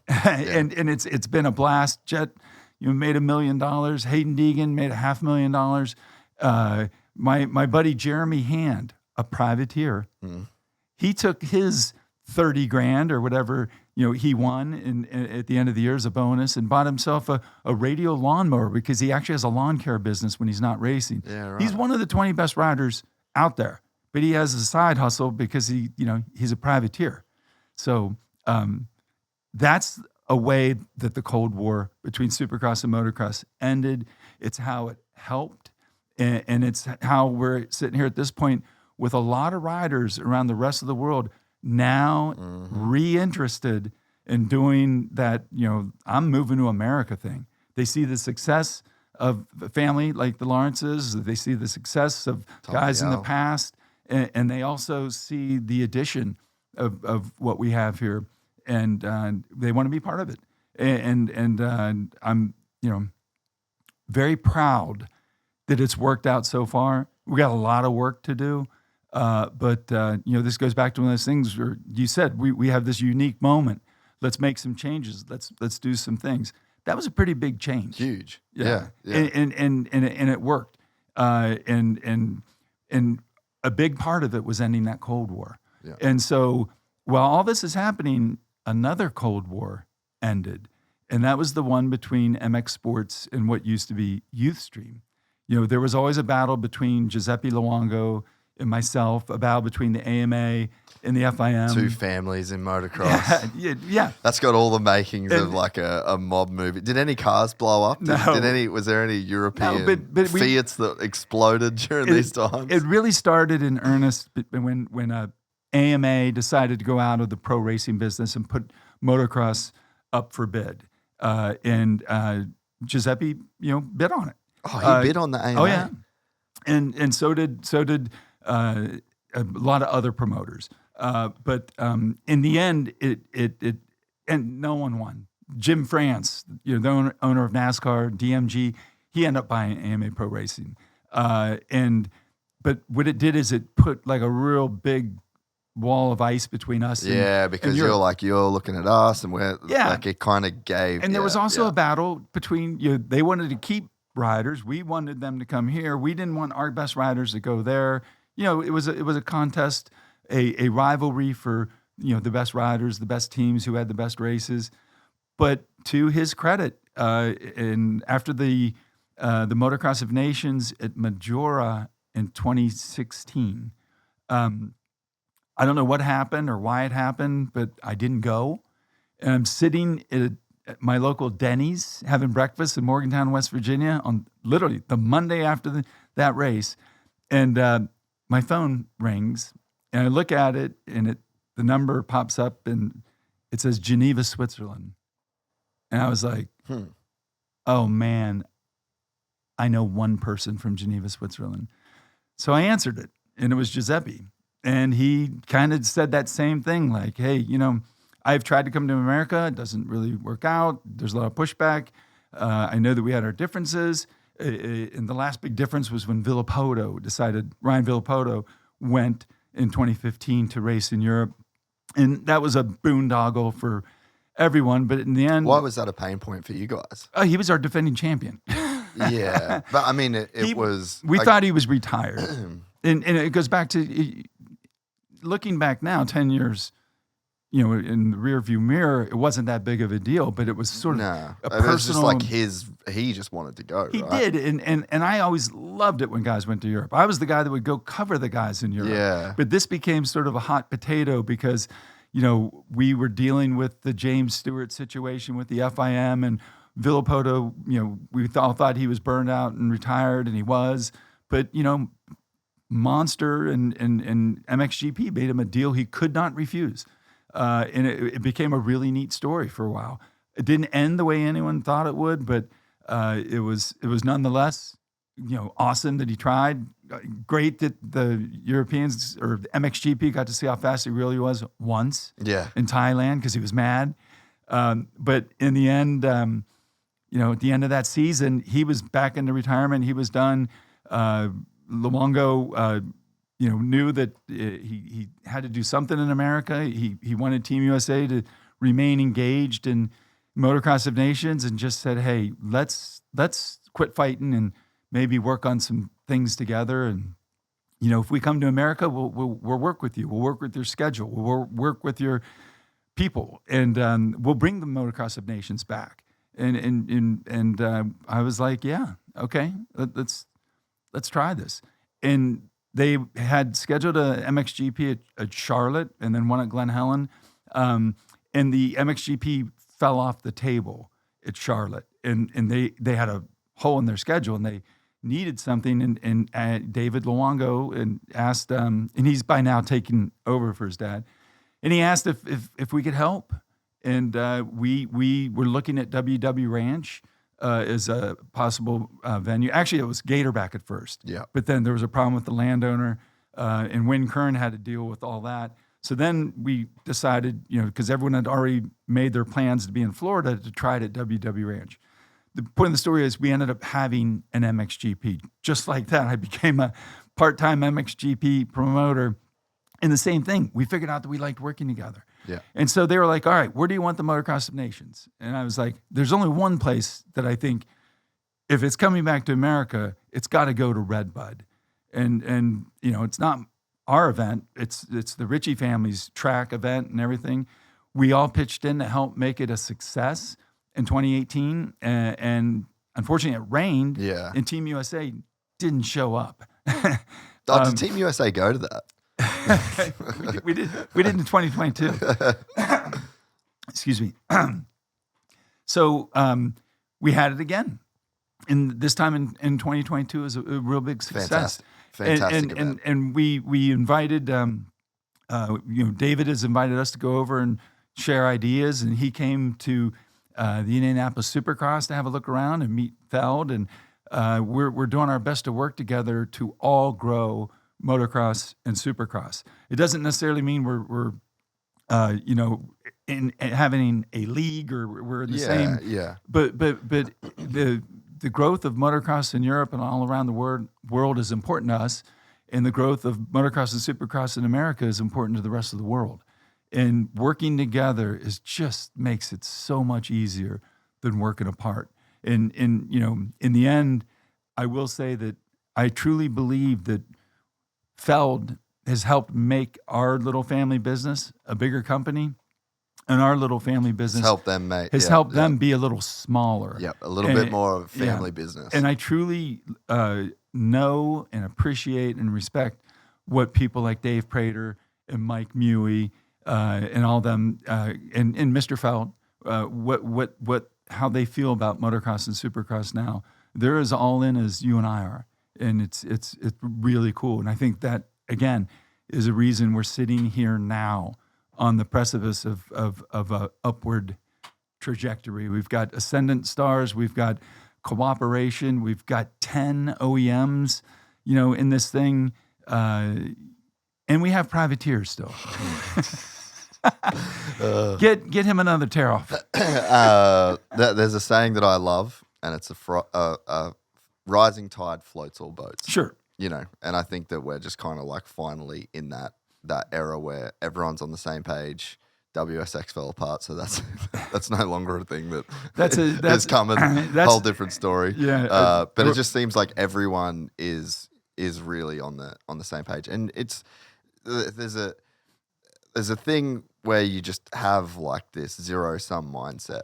And you can look at this pie that's available and you go, well, I need this much of this pie, or I want more of this pie. And, when you get a bunch of people fighting over the same pie, like that's where problems arise naturally. But if everyone gets together and says, well, let's just keep making a bigger pie, or let's make more pies, like that's definitely the way forward. And that's a way to, in terms of an industry and a sport, like that's the way that a sport grows and gets bigger. Someone doesn't need 100% of the pie if everyone's got a massive pie to eat from. Well, I get the analogy and the metaphor, and I agree. But I look at it, almost as a carousel. We're all on this carousel together. Yeah. It takes work and effort and luck and help to get on it. Whether you're a journalist, a promoter, a gear manufacturer, electric bike builder, mechanic, whatever. And once you're on that carousel, you want to stay on it. Yeah. But that requires helping move it around. Yeah. It doesn't mean my carousel. This is now mine. It means this is a community. This is an industry. It's a sport. It's a lifestyle. No one owns it. But we all can help make it better. Does that make sense? It is important to me that supplements I take are of the highest quality, and that's why for years now I've been drinking AG1. Unlike many supplement brands, AG1 conducts relentless testing to set the standard for purity and potency. Quality for AG1 isn't just a buzzword, it's a commitment backed by expert-led scientific research, high quality ingredients, industry leading manufacturing, and rigorous testing. I know I can trust what's in every scoop of AG1 because it's tested for 950 contaminants and banned substances, while the industry standard typically only tests for 10. I love that every scoop of AG1 includes probiotics, prebiotics, and digestive enzymes for gut support, rhodiola and B vitamins for energy support. So if you want to replace your multivitamin and more, start with AG1. Try AG1 and get a free 1-year supply of vitamin D3K2 and 5 free AG1 travel packs at drinkag1.com/gypsytales. Check it out. Makes total sense. That's actually a beautiful analogy. And you jump on, you get on with everyone else. There's a bunch of people there that you're going to have to be around all the time. You're going to see the same people at the races. You're going to, it's the same credentials. It's the same, like you get in this thing and this thing's moving around. And if you want to be the dickhead that stands off the side and pushes against it and tries to make it spin the other way, it's just not, like, I guess no one's really going to have time for that, or it's not, you're not going to be received. There's no room on the carousel at that point if you're going to be that guy. Right. And we've had certainly, they're entrepreneurs and people with big ideas and people with not very good ideas and people with a eureka moment. But it depends on how you approach it. Yes, I'll give you an example. Saying "fuck the privacy." give me an example. I'm not gonna say that. No, but I'll give you an example. So when Alta came along, the electric bike. Mm-hmm. There was, great interest, but also great, trepidation. Because like, okay, wait a minute, what is this going to mean? And they showed up, and we invited them to an American Motocross meeting, which is a group of amateur promoters. Whether it's the people who have Mammoth Mountain, Windkern with the Minios in Florida, the Harold Martin, or Clayton Miller in Texas, the big amateur folks get together, and they came in and we had, the Team Green guy was there, the Yamaha support guy, Ryan Holiday, Donnie Luce, all these different people. It was actually at Fox Racing. Yeah, they had this meeting, and one of the guys from Alta walks in and is introduced, and he said, "Yeah, I'm the guy that's here to put you all out of business. I make electric motorcycles." It was like, fuck. Wow. That's not how this works. And now in hindsight, it's what we now call a Tony Cochran.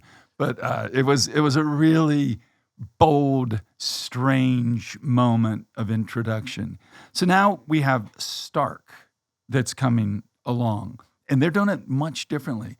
They're doing their homework. They've hired industry people. I've got really close friends like Sebastian Tortelli and Benjamin Cobb that work there. I've met Anton Voss. So I was about to say that is a company full of great people. Yes.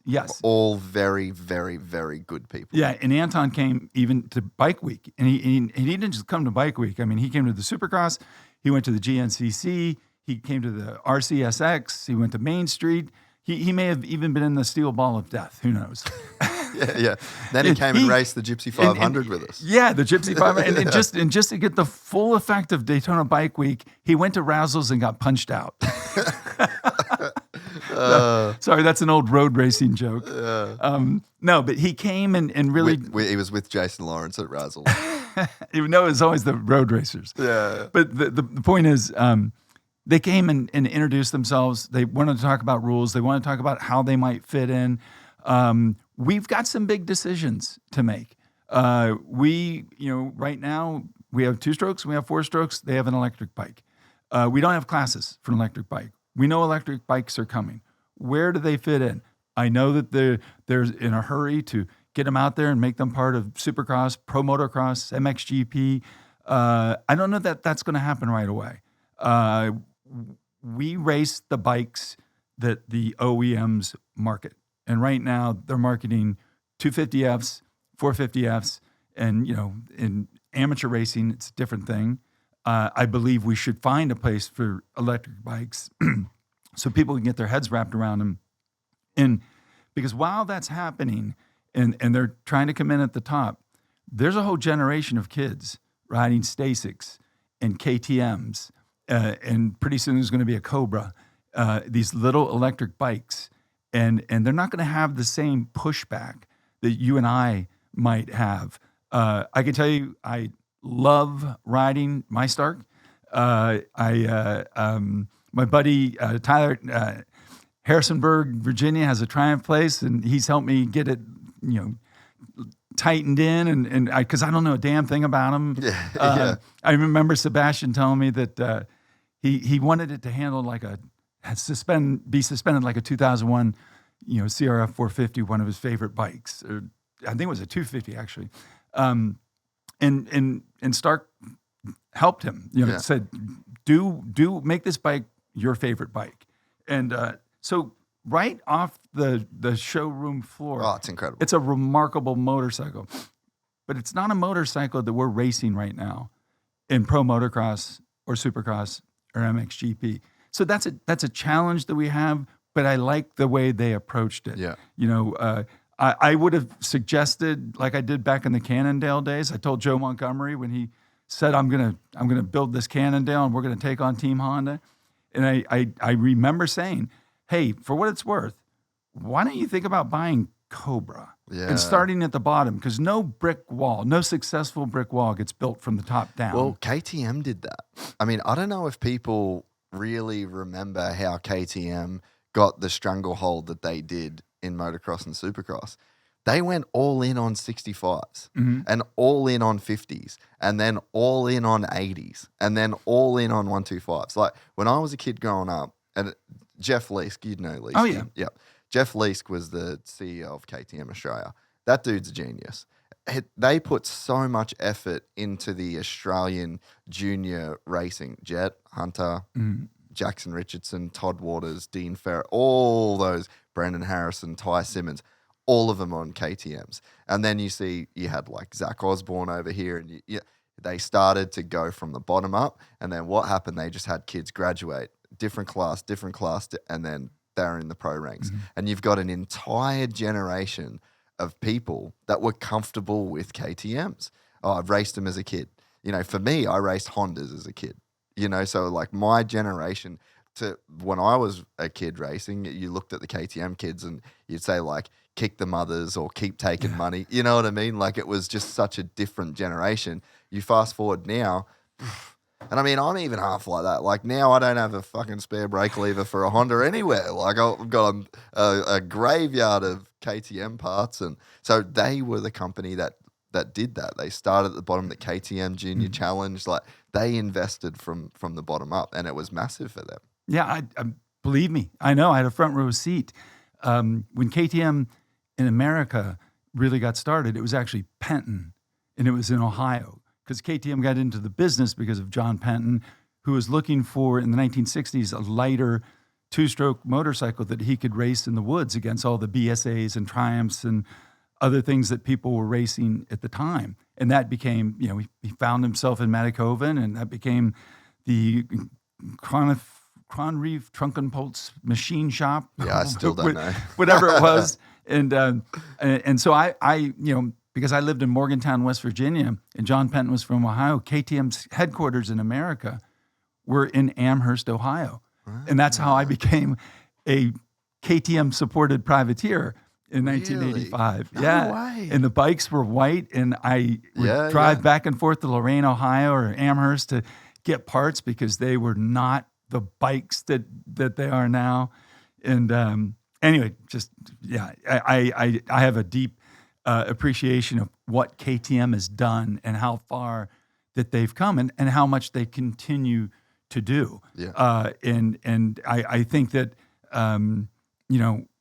we used to think of it as the big four in KTM, and now it's the establishment. Yeah. It's the Japanese and the Austrians. Yeah. And with Triumph. By the way, how good did that Triumph look? I mean, both Jalik and Joey were. If Joey doesn't go down that first turn crash in Sakamoto, he might be on the box. And Jalik is getting on the podium this year for sure. Like, and it's funny. She now is like she knows all the riders, and like because she did the Supercross thing this year and first outdoor race on the weekend. But we're watching the race back on TV, and I'm just sitting there being like, I cannot explain to you how gnarly this is, that bike is that good this race. Yeah. Like, that is really, really, really Impressive. hard to do. Like, it looked amazing. I was watching, in particular, Joey in the first moto, just how well the bike was set up. And obviously you can't get good starts like that against. And that was his first race since God knows last year. Yeah. I'm pulling for those guys because they're going to crush it. They just got all the right people. Eventually. Yeah. And Ducati's going to come, and they're coming hard. And the success that Ducati has had, in World Superbike, MotoGP, the success that they have at the dealership level with their high-end bikes, and the investment that they've made. I mean, they're bringing over the top guy to manage motocross and supercross. They got Tony Cairoli and all his equity and resources and knowledge of how to set up a bike. They're fully coming to play. They're fully committed. So, do you think that's got anything to do with KTM's presence in MotoGP? No. Or you think it's purely sales? My NDA is exhausted now, so I've known they were coming for a few years. Yep. And I remember I had a friend who worked at Alpenstars for a while, and then he went to work at Triumph. And at the end of 2020, he came to a GNCC. We were one of the only series up and running. And I'm like, why would you want to come to a GNCC in West Virginia? And he was like, well, I'll tell you, but first you got to sign this NDA. Yeah. Oh, I don't know. I couldn't believe it. He was like, we're coming. It's crazy how important that is, eh? Yeah. And, but he wanted to know how it all worked. Amateur racing, AMA racing, GNCC, Supercross, those guys all did their due diligence. When I say those guys, I mean Stark, Ducati, Triumph, and it's cool that they're making the investment. They're bringing something to the carousel, and they intend on being a part of the momentum. And they're going to put the work in to keep this thing going. Yeah. And I think that is the only price of admission, I think, to be involved in this sport. Yeah. You got to be willing to invest and work and bet on yourself. That's a great way to say that, eh? Like I really like the carousel analogy. It beats a roller coaster. yeah, for sure. Can you understand Stark's position though? Oh, of course I do. As to why, and I don't know that many people, I understand this. I'm friends with the guys in the same way that you are, but I don't think many people have kind of thought about Stark's position as to why they want to race so bad. The MXGP, I was actually with Anton when the GPs put out their announcement of the class, and he had no idea. He was not happy. They had no idea. I know, but so I understand Stark's position, just as I understood Alta's, but I also understand the pushback.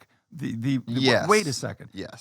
Because again, we have 10 manufacturers now. Will be 10 when Ducati's here. And you could count Cobra, as far as amateur racing goes. Everyone has made this more than 50-year investment in this sport, in this series, in this industry. And they do it with motorcycles that are 2-stroke engine and then later 4-stroke engine. We have these teams, we have these rigs, they like an even playing field because they like to compete. Yeah. So where do you put an electric bike on this even playing field? Because you could very easily. Then you're looking at the definition of what is even. Right. So and they're doing as many proactive things as they can.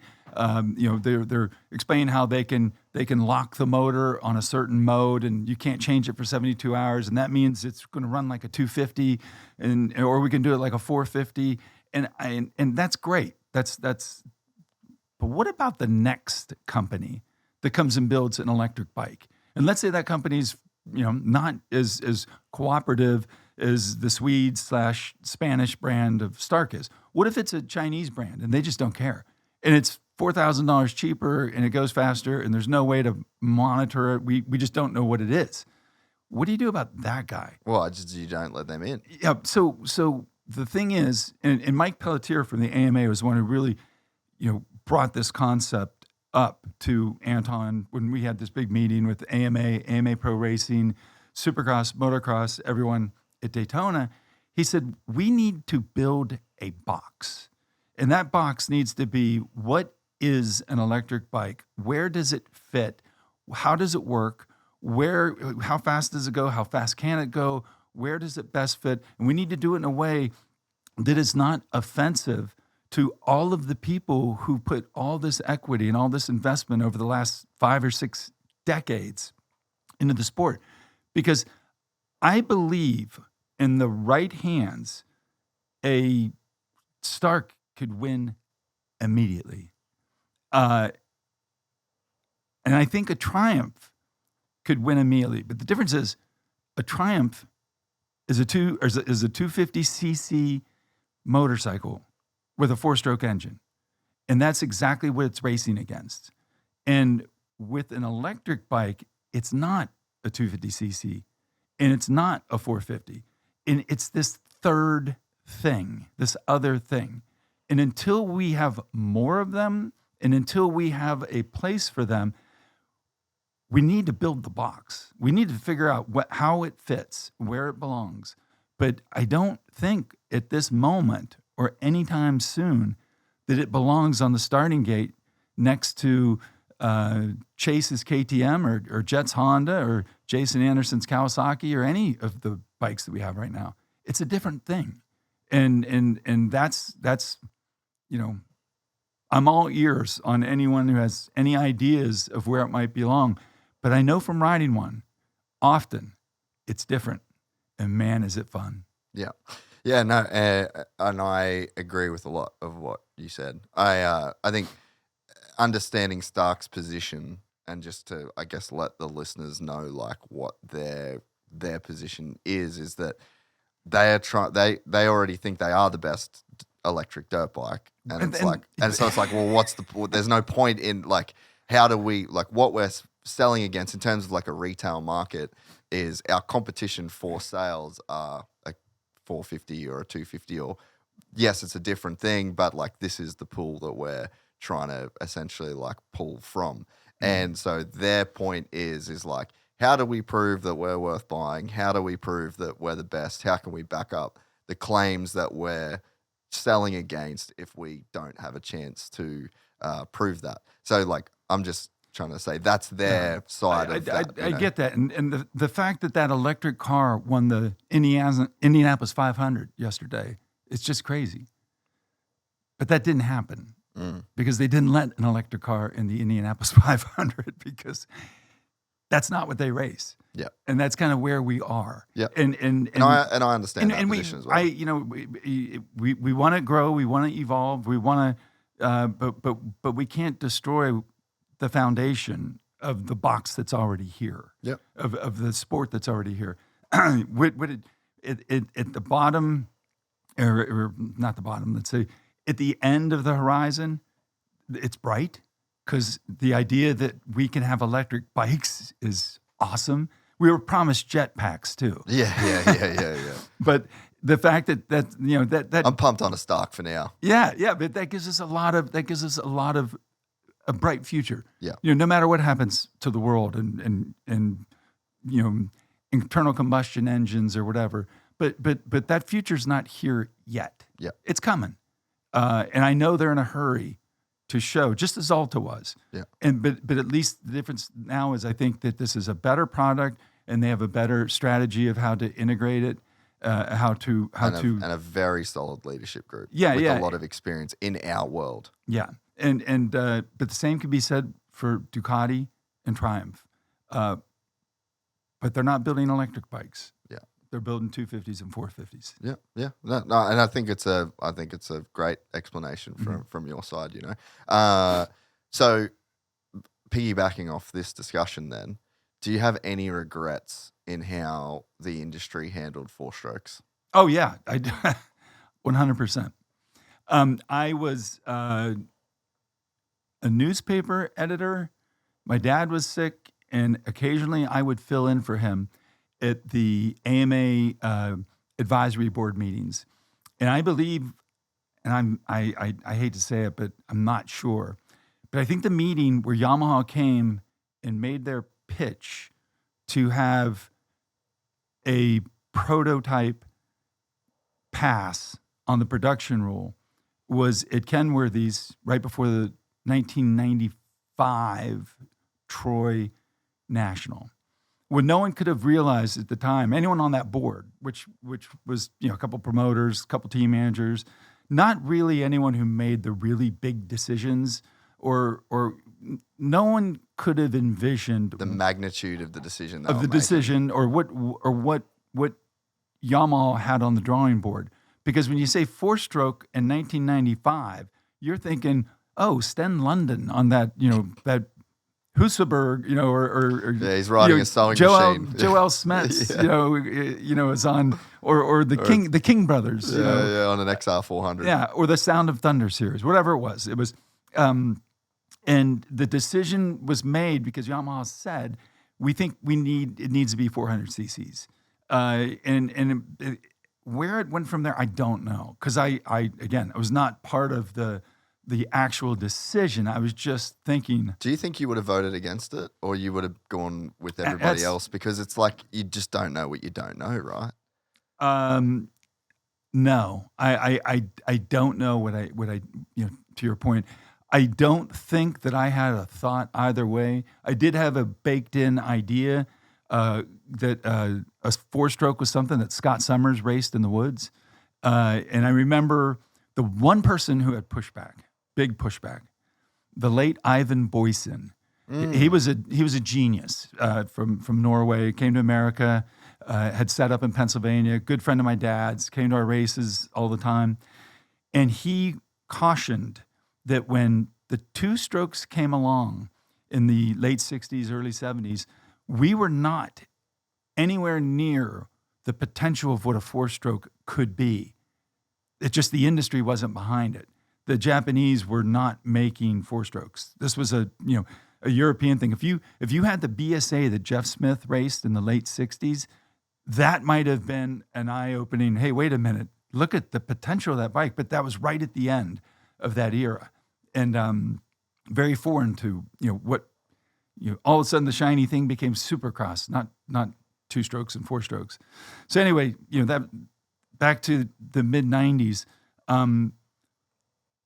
So the approval came, you could have this off year, you could have this prototype bike, but everyone gets to have that year.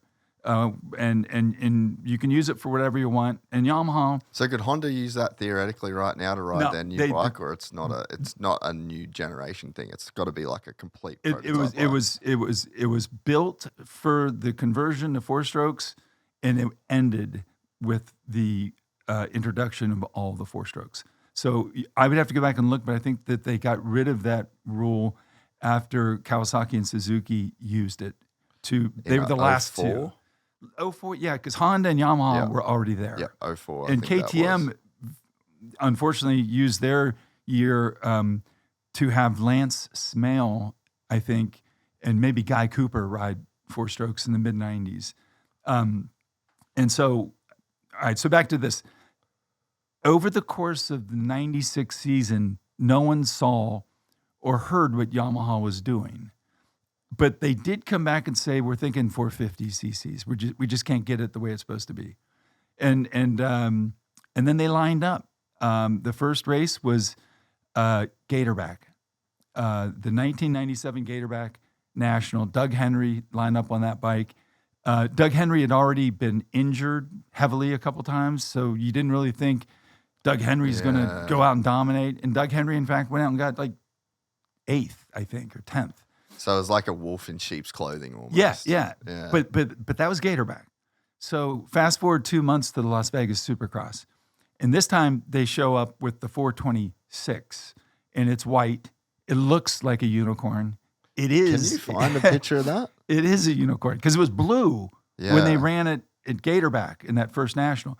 But when Henry wins in Las Vegas, and everything happened perfectly. It was super dry, so they used like this calcium chloride on the track, And it made the track super slick and super sketchy, hard pack, perfect for a 4-stroke. But no one could have thought No one knew. that. So Henry shows up because he was leading the championship before he got hurt. Him and Jimmy Button crashed at, I want to say, the Houston round or something. So he was out of it. So that's why they said, well, yeah, try the 4-stroke. And so he shows up at the last race with the 4-stroke and wins. At that moment, we should have stopped. We should have said, hey, let's change that number because it's already winning. And 1 year later, he would in fact win the 250 national championship. So we got the math wrong. We, meaning the industry in general. And not only did we get that math wrong, we got the math wrong on the 250 class when that came along. And instead of saying, hey, let's make it 150 and 300 for the 4-strokes. Instead, they went with 250 and 450. And I know you're trying to find it, but just go to 1997 Las Vegas Supercross. Yeah, 1997. Doug Henry. Yeah. So Doug Henry, Las Vegas Supercross. Because it had seismic implications. That was a complete, just everything shift. Yeah, there it is. There we go. Pull that. Yeah, there we go. And, damn, that's cool. So that's the bike that changed everything. Yeah. McGrath and Emig were focused on settling the championship. Doug had nothing to lose. It was a weird day. The track set up perfectly for it, and it won. And right then, we should have hit the brakes, meaning the industry or whoever was at the wheel at that time. No one could have known what it would change, what it would do to 2-strokes and 4-strokes, what it would do to the industry, what it would do to riding areas in that they're louder bikes. And I think that you could, Dude, nowadays I feel that more than ever. Yeah. Like you go ride a normal day at Parlour, and if you park near where the finish line was, like that's kind of just, in that middle area, you got the 2 vet track and the main track. And bro, you just can't even, the experience of being at a local track is just so fucking loud now. Yeah. It's crazy. I know. And so I guess to answer your question or to put a bow on all this, impossible. But we are now at the same crossroads with electric bikes. Yeah. And we got to get the math right this time. But that means we got to figure out what this box looks like, how it's going to be managed, where it belongs. And we got to do it in a way that it doesn't obsolete what we're already using and using quite well. A modern 450 race bike is a marvel. It's incredible how fast they've evolved to the point where sometimes it feels like the stadiums aren't big enough for the talent, the amplitude, and the athletes and what they can do. We just got to get it right when it comes to electric bikes. There is a place for them. We will be holding races for them. They will be getting behind starting gates. Just where and when and how remains to be seen. But I do believe that, the difference between now and Alta is the way it's being addressed. Yeah. I know it's not fast enough for Stark or people who have Stark motorcycles or people who've ridden them. But it has to change. It will change. But how it changes, a lot of people smarter than me and you are going to have to figure that out. Yeah, yeah.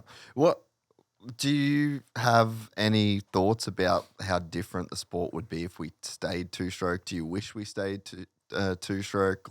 My favorite bike is my 125s still, or a 150. I love them, but I also have come to really like a 250F. Yeah, I'm 6 feet tall, but I don't like riding 450s very much. When we were growing up, my dad put me in the 125 class, put my brother in 250 open class because we kept crashing into each other and fighting. And so I would ride the little bike, he would ride the big bike. And sometimes we would meet in the middle on 250s. So I always had a penchant for 125s or 250Fs. I don't know how the sport would have been different if we still had them. I think it would have been more affordable. But I think we would have had the same challenges with the environment. Yeah. I think that we would have noise challenges, just maybe not as drastic as they became with the 4-stroke. And I think that anytime you have two things that are alike, we're going to have a race. That's the nature of, cars and bikes and that's horses. what we do. That's what we do. Yeah. So, personally, I love watching the races as they are now. I'm lucky enough to have grown up and had a front row seat to see Ricky on a 125, Ricky on a 250, and Ricky on a 450. I saw the whole evolution, front row seat. What was the best part of it? All of it. Yeah. No, I agree. So it's funny. The reason I asked that is Dunge was in here the other day, and he just randomly said, he's like, I'm so glad they went to 4 strokes because I probably wouldn't have won a race. That's how different it is for him, where he's like, I just don't think I would have been that guy, which is crazy to think. And that got me thinking, like, how many guys, like how many different champions like would there be? Like I don't know, but when you think about it, I think Villopoto was the first pure 4-stroke guy. Came off an 80, went straight to a 250F and was immediately successful. Yeah. But yeah, I mean that's one of those, you could never know. That's one of those bench racing questions. Like when we're driving to Hangtown, let's talk about that. And we're going with the answer, and the answer is always JMB. Yeah. But I could see. I think that Ryan was such a dark horse when he came out of the amateurs. I remember the biggest story in the industry in 2005 being, besides the perfect storm, Chad and James and Travis and Ricky and Jeremy and Kevin Windham all together. K-Dub was in there. Yeah. I think that the fact that Roger DeCoster signed a schoolboy kid out of Belle Plaine, Minnesota. Out of Minnesota was odd and a strange reach for Roger. Yeah. And man, he knew what he was doing. He changed the sport with that call too. It's kind of funny. And I'm going to take a complete complete segue here. One of my other favorite stories like that, where someone finds this untapped diamond, or this unpolished gem or whatever. I remember when the Lawrence brothers first kind of got on the screen, and it was I remember Jett and Joe Shimoda both winning or finishing first and second in a 65 World Championship. I'm like, oh, wow. Yeah. And I remember thinking that's really neat because all the best Australians had left, meaning Chad Reed, Michael Byrne, Andrew McFarlane, they all came to Brett Metcalf. Yeah. They all left that sort of hole of, there were aspirant kids, like you were naming Dean Ferris and all those guys, but they didn't have the direct leadership on a week-to-week basis or at the practice track of those elite best guys ever to come out of Australia, since Jeff Leask. Yeah. And so when the Lawrence brothers start popping up, and then fast forward to the 2017 Motocross of Nations at Matterley Basin, and Hunter beats Zach Osborne, and I think it was like, whoa, who are these guys? So little did I know that Rick Zielfelder and Jeff Myshak, and that means Ziggy and Christian Craig's father-in-law, who owned Geico Honda together, decided to go to Europe because they wanted to sign Hunter Lawrence. They'd seen him at the Des Nations, so they go over, and I think it was in the middle of that season, or the next season, and it's about that time they realize it's a package deal. Yep. And sight unseen, they sign Jett Lawrence, a 14-year-old, to a development deal, and they're not even going to get him for 2 years. That race was, I want to say it was Ernée or Saint-Jean d'Angely, and Jett gets like 17th. And he's I actually remember that. Yeah, he gets like a 17th and 19th, and I'm like, man, this is going to be like Mike and Jeff Alessi. It's a package deal, but it might be holding Hunter back. Yeah. But then by the end of that year, at Lommel, they have the last EMX race, and Jett's like 2 seconds faster than kids that are 2 years older than him. And I'm like, huh. Yeah. You know, so the next year, Jett shows up in America for the Minios. And he's going to ride in the schoolboy class and the A class. I don't even can't remember what it is. And I'm watching and I'm thinking, man, this kid's really good. Like looked really good. And then he comes to Lorretta Lynns. And so I'm out in the infield and I'm watching and he's in practice and I'm like, man. And Ziggy walks up to me and goes, See? he goes, what do you see? Yeah. What do you see? I was like, he looks a lot like Jean-Michel Bayle. And he's like, yep. And I was like, and he even had a handkerchief in his pants because it was muddy. And everything about him just looked like JMB. And so Ziggy was at the race this weekend. And cool. Yeah, and I introduced him to Sam Jones, and we were walking around talking, and they're just talking about you too. They just love music, and Sam's buddies with them, and all that, and you know, and then Sam's like, so what do you do? And Ziggy's like, well, you know, I do this, and I'm like, wait a minute, this guy has the best eye for talent since Scott Taylor. He's the one, sight unseen, who signed Jett Lawrence when he was a 14-year-old kid living in Ken Roxon's basement. Crazy. And Sam's like, that sounds like a movie. And I was like, yeah, you know, it was, anyway. But man, it was so crazy. Like, I have memories of Jett on a 60 lapping the entire field in a 4-lap race. Mm-hmm. And it's like, they were good kids, you know, like they were good. They were privateers. Yeah, they're all, hey, we're all privateers at some point. But he's literally. Get another tear off. That he would literally lap the entire on a 60 in a 4-lap race. And it was just, and that was always the thing in Australia. It was like, oh, wait till you see Hunter's little brother. Wait till you see Hunter's little brother. Well, like he was just always a freak of freaks. Well, the reason I even brought it up is because to your point about Ryan Dungey was so far off the radar that people didn't know how to pronounce his name. Yeah. You know, he was not, the can't miss kid. He was not Mike Alessi or any of those hot shots of the early OOs of, in the mini classes at Loretta's or Minios or Mammoth Mountain. He was just some kid from Minnesota. And it made zero sense that DeCoster would sign him so early to this deal. And so at least we got to see him start to evolve with Jett. It was one of the sight unseen things. Yeah. And I had a front row seat when Jean-Michel Bayle showed up at Gatorback and put it to everyone. And everyone was like, who is this guy? And I'd been watching him because I was a huge GP fan.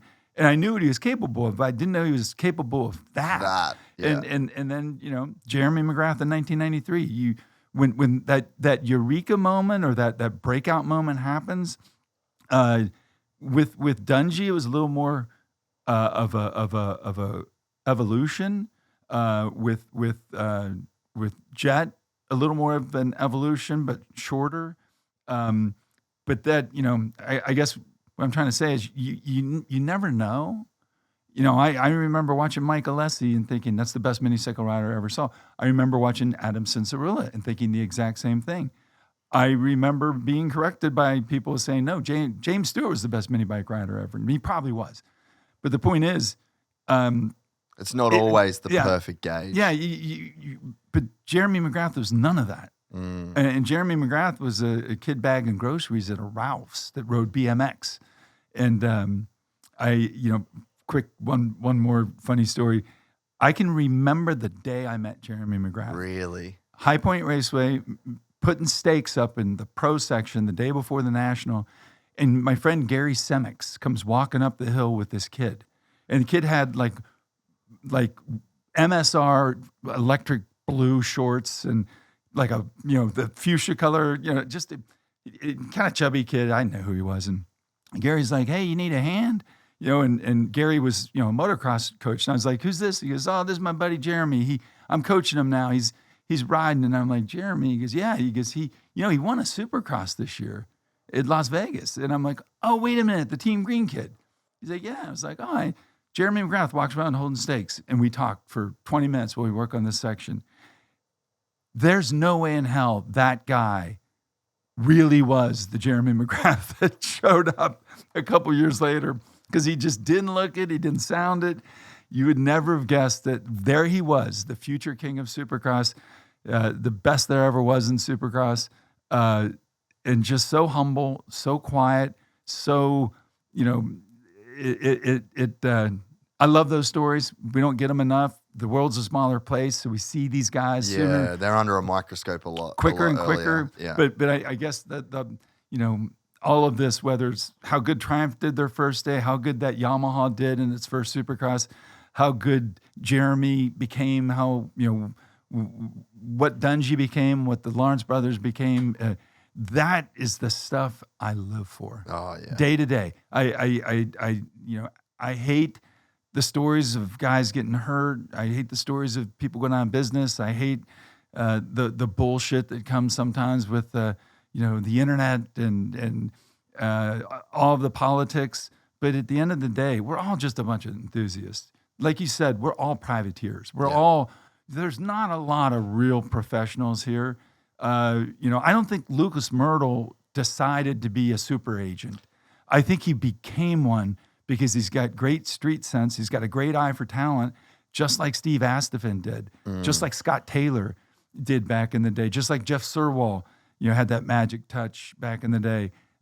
All these guys started out as enthusiasts and found a role for themselves because it wasn't on the podium. Yeah. It was working their way up, finding a way to contribute, and then continuing to keep this thing spinning. Yeah. You call it a pie, I call it a carousel, but we're talking about the same thing. Yeah, yeah. I honestly love the carousel analogy. It's definitely it's a better way to describe it. But yeah, I mean, this for like, there's a lot of people that only know me as like doing this, but like, dude, I first met you at Parlor in 2010. Yeah. I had $300 in my bank account, and Rockstar booked my flights over here to film Matt Moss race the last, and that's the kind of journey that you go on by like having that level of passion and just pursuing it year after. It never made me any money. Never made me never made sense for years and years and years until you kind of find your thing. Yeah, you're super producer Tom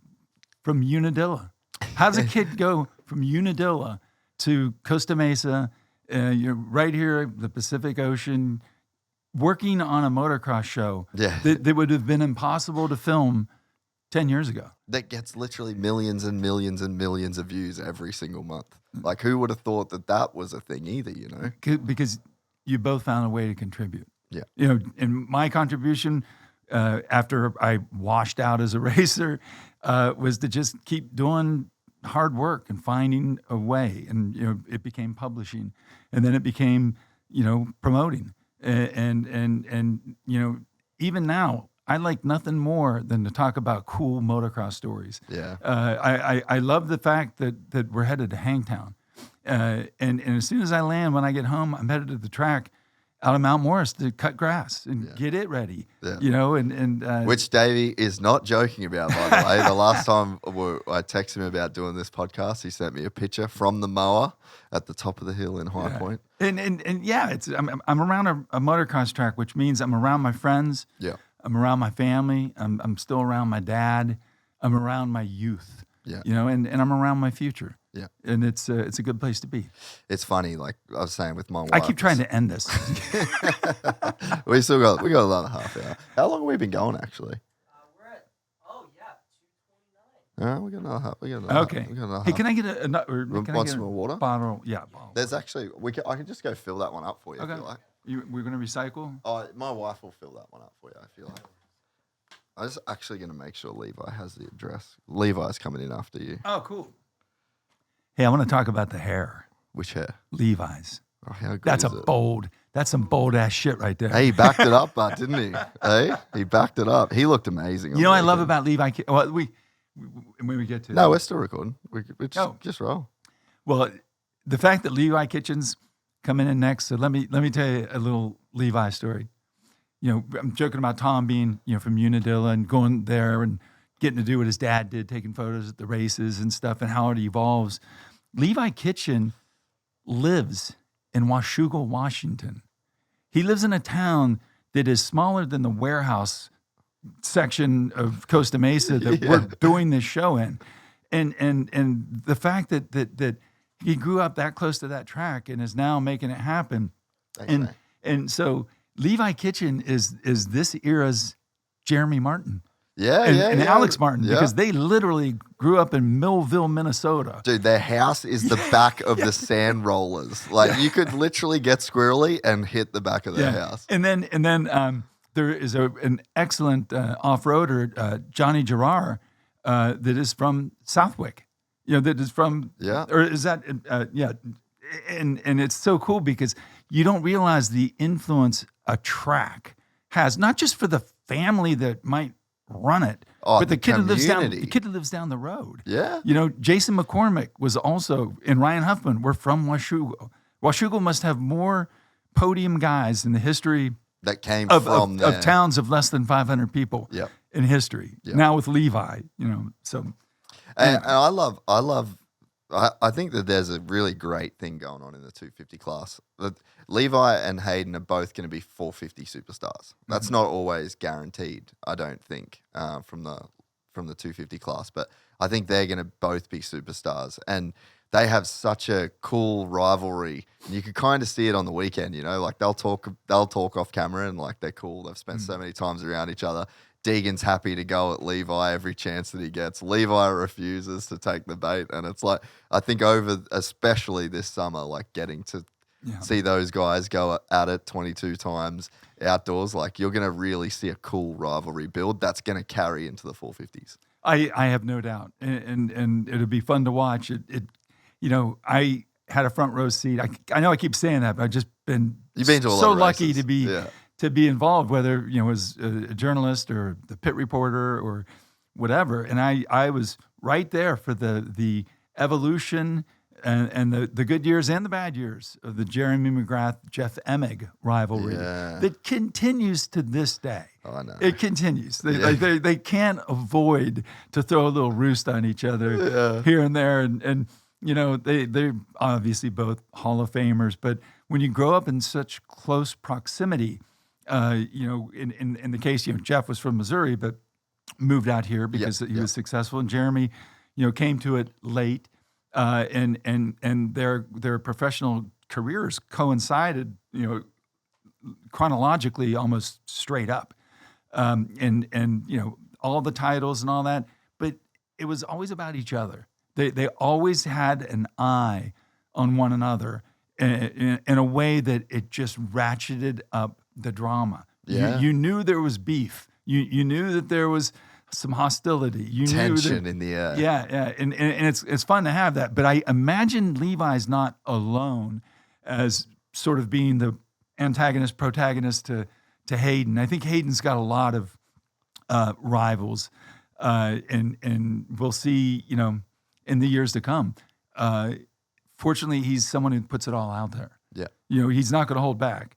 And with his friends and with his foes. Yeah. It's just that I wish that people would give him a fair shot and not make assumptions about him just because of who they think they saw on a mini bike. Yeah. And the other thing, I mean, I won't go on about it. I've banged this point home like countless times, but like BT said it best. He goes, money doesn't put your running shoes on. Mm-hmm. There's plenty of rich kids, man. Like there is a lot of family money in motocross. Yes. You know that there is a lot of parents that have more money than the Deegans that have kids that are either racing pro or have tried to race. Like there's a lot going on there. Mm. He was just the one that it was very visible that he was the rich kid. But it's like, dude, if you only knew the family money that was behind some of these kids, you would not think that there's just some one kid that's got a rich family that's like giving their kid every opportunity. Yeah. If it's hard for me where I am to do anything about it. I've never been a big fan of what I would call the amateur industry complex that is training facilities. I wondered what you were going to say. No. Like I was anti-homeschool until Andrea Lieb really explained it to me. And then, I have a daughter, has nothing to do with moto, but she, for a while, was an actress and made some things, and some stuff happened in her career. And we had to move out here in the winter for pilot season so that she would have an opportunity. And I told this story to Adam Cincerilla when I did his podcast with him, and he couldn't believe it because he had no idea. Because I don't really run it, and no one really cares. But she had some success, and with that success came money, pressure, and it came like homeschooling, and I could see how people, when it's all they have and they have invested so much into something, how they kind of lose their way, or it becomes a real dark thing. And I realized that, there's no way to stop people from doing, pulling their kids out of school, moving to Cairo, Georgia, putting all their money into coaching and training, and because it happens in every sport, it happens in every industry. Yeah. It happens in Hollywood, and it gave me a newfound appreciation of it, and also it led me to, rather than eschew homeschool. Because my parents were adamant, like, not only are you going to go to public school, you're going to go to college and you're going to get your degrees, and then you can, stay home or do, and that built a work ethic in me that I didn't think people could have if they didn't go through school. I can remember saying, and it was literally right after the 2005 Glen Helen National, when Mike Alessi got into that thing with Ivan Tedesco, the crash. Oh, when they accidentally... Yeah, and tried to drag the bike over and shut it off and everything. And by accident. I remember thinking and saying, if Mike Alessi had only just gone to public school, if Mike Alessi had ever had his head shoved in a locker, he ever got struck out in softball or got nailed in kickball by a girl, or just any of these things that are part of the fabric and the public life, and not just be this coddled mini star at the racetrack and famous and autographs. And maybe he makes a different decision. Yeah. Maybe it changes his filter. But then, I came to appreciate what he had gone through and what he'd missed. And, in rolling the dice, and they went all in. I think that there's an element where that's not really a kid's choice ultimately, right? Exactly, but sometimes it is. But my point is, I have appreciation for that, and I went from being totally against it to being like, man, let's promote these things. So we with Andrea Lieb, we let her use our events and other big amateur events to give those kids a little more of a societal structure, a little more community. We have the prom at Lorretta Lynns, and they have the dirt dance, which is like homecoming at Minnie O's, and we have graduation on the stage at Lorretta Lynns as part of the riders meeting. We're trying to promote that because, as Andrea said to me, it wasn't Michael, my son, that got me thinking about homeschooling. It was our daughter, Allie.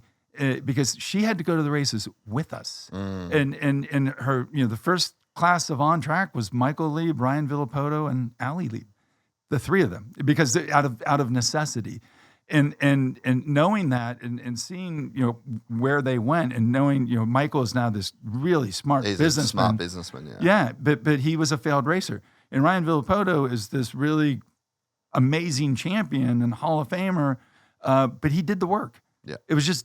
He was more successful on the motorcycle, and Allie, her too, and she helps, with on track and everything. And anyway, my thoughts have evolved on that stuff, but I wish that there were other ways to change that, but I don't think there is. It's a hard one, man. Eh? Yeah, I can't keep people from selling everything and moving to an amateur training facility, and I can't, I wish it were different, but I see it happening in other athletics now. I mean, that's everywhere. That's the nature of the beast, and there's no way. Yeah, I mean, people talk to me about the Lorretta. Like, there's this grand conspiracy among motocross that the Coombs family rakes in hundreds of millions of dollars every time at Loretta's, and it's this like gate kept like Illuminati shit. It's like, boys, come on. They put on the fucking biggest race. They're like, after also, I'll say this on the topic, after going to Loretta's last year, you couldn't pay me $1 million to do what you guys do at that race. Yeah. But there is this whole, the OEMs and the child stars and they're doing this, and it's this is sport, and there is a potential that like Jett Lawrence probably make $100 million in his career. Like if the track like if the graph keeps going the way it's going to go, right? Mm-hmm. So you've got the potential. Even Dunge, the 10-year career, made millions, tens of millions of dollars. Now never has to do anything again, right? When you have the potentiality of that being an outcome in your child's life or your own life, and you give up everything to pursue that dream, that comes with huge sacrifices. And when there's other people that have a shot at that same dream, comes with the same sacrifices. And then you've got a place where everyone, like the reason your dad made Lorretta Lynns, like that's why people go there. Like it's the idea, it's the concept, it's the thing, it's the proving grounds, and it's like build it and they will come. There's not some like backwards reverse conspiracy where like, we're going to make all this money. That idea is the thing that has turned into what it is. And you know, back to what I said at the beginning, it really wasn't necessarily his idea, pure and simple. There were big amateur races. There was Ron Hendrickson in the World Mini Grand Prix. There was Ponca. There was Ponca City. There was the Minios. But what he did was he built an event that was as even a playing field as he could get. Where you know, once you got there, you didn't have to qualify again. You were limited to the amount of classes you could have because it was going to be a real race. You know, long motos, 3 motos. It wasn't going to have all the pressure of Yamaha runoffs like they used to have at Ponca or, and the one thing, if I really ever wanted to make a whole bunch of money, we would rent Lorretta Lynns out. But we don't. Yeah. We don't. Yeah. We have this one motorcycle race followed by this one ATV race, and that's it. There's no amount of money that can get American Honda or KTM or the KTM group or Stark or anybody to rent that track to have a race or to have a practice or to have anything. Testing. It's nothing. It stays that way because the people put their faith in the concept that they have just as good of a shot. We can't help them with what size their rig is. We can't help them with how good their bike is. We can't help them with anything other than here is an opportunity to be one of the 42 best riders in your class. And if you win or if you get second or if you acquit yourself well, there might be even more. There might be another step. And that step is completely different from this step. And for a lot of people, Lorretta Lynns is as far as you're going to get. Yeah. And by that, you know, I think that only realistically a fraction of the people who line up on that gate are there because they think that there's more or they have just. Yeah. For a lot of people, that's as big as it gets, and that's amazing. Yeah. Like me going there for the first time, like it made me want to get a bib, and you know. And I wouldn't give you a bib. 100. That's what I was about to say. Like there's no shortcuts. I can't get that unless I do the thing. Yeah. You know, so people have invested in the idea. Mm-hmm. People believe in the concept. Like that's why that race is as big as it is. And you didn't put the expectation on that race. You didn't like all of the things externally that come with it are a result of how good that idea is. Mm-hmm. You know, and I think going forwards, like there's people that have had careers that never raced Lorettas. Mm-hmm. I think there was probably a period of time in the sport's history where, and especially in like the amateur program, where everything was based on that race. It was the easiest and the best guide to who was the man at that time. And historically, it worked out. Ricky Carmichael did quite well there. Travis Pastrana did quite well there. James Stewart did quite well. But then things started changing. Ryan Dungey never did that well at Loretta's. Ryan Villopoto never did. Neither of the Martin brothers ever won. You know, so it's changed over the years, and going forward, it might get less and less meaningful in terms of who gets rides or whatever it is. But again, that's not the concept. That's not what you guys wanted. Like, No. you guys didn't build that to be this place where the industry eyeball focused in, like the our eye of Sauron, and it just focused in and picked this talent. None of that. That's all external of you guys, you know. And I feel like there's a bad rap out there at times based on stuff that you guys have nothing to do with. We put ourselves in the spotlight by simply being there, by having that event. by continuing this event with the foundational concepts that my dad had, you know, even playing field, neutral motocross track, qualify to get in, drawing numbers out of a bucket. You know, it's the most terrifying thing out of any amateur racing career is not whether or not you can huck the triples. It's when you reach in that bucket on Tuesday at Lorretta Lynns and what number you pull out. And we do that because the track is new every year. It's basically the same, but it sets up differently. We don't want kids to go out there and think they got to blitz hot laps to get the best time.